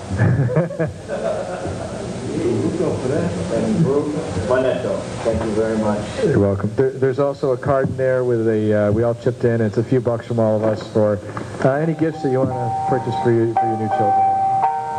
God bless you, sir. Thank you. Thank you. You didn't have to do that. Thank you very much. Actually, it was Gina Talley, our city clerk, that put it together. So thank you, Gina.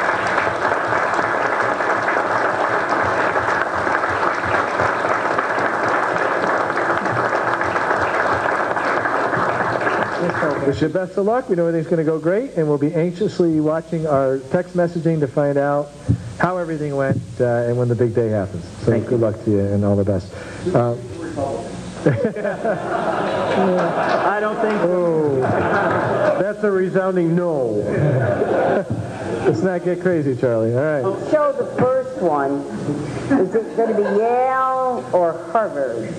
Wouldn't it be Ack in Columbia? Okay.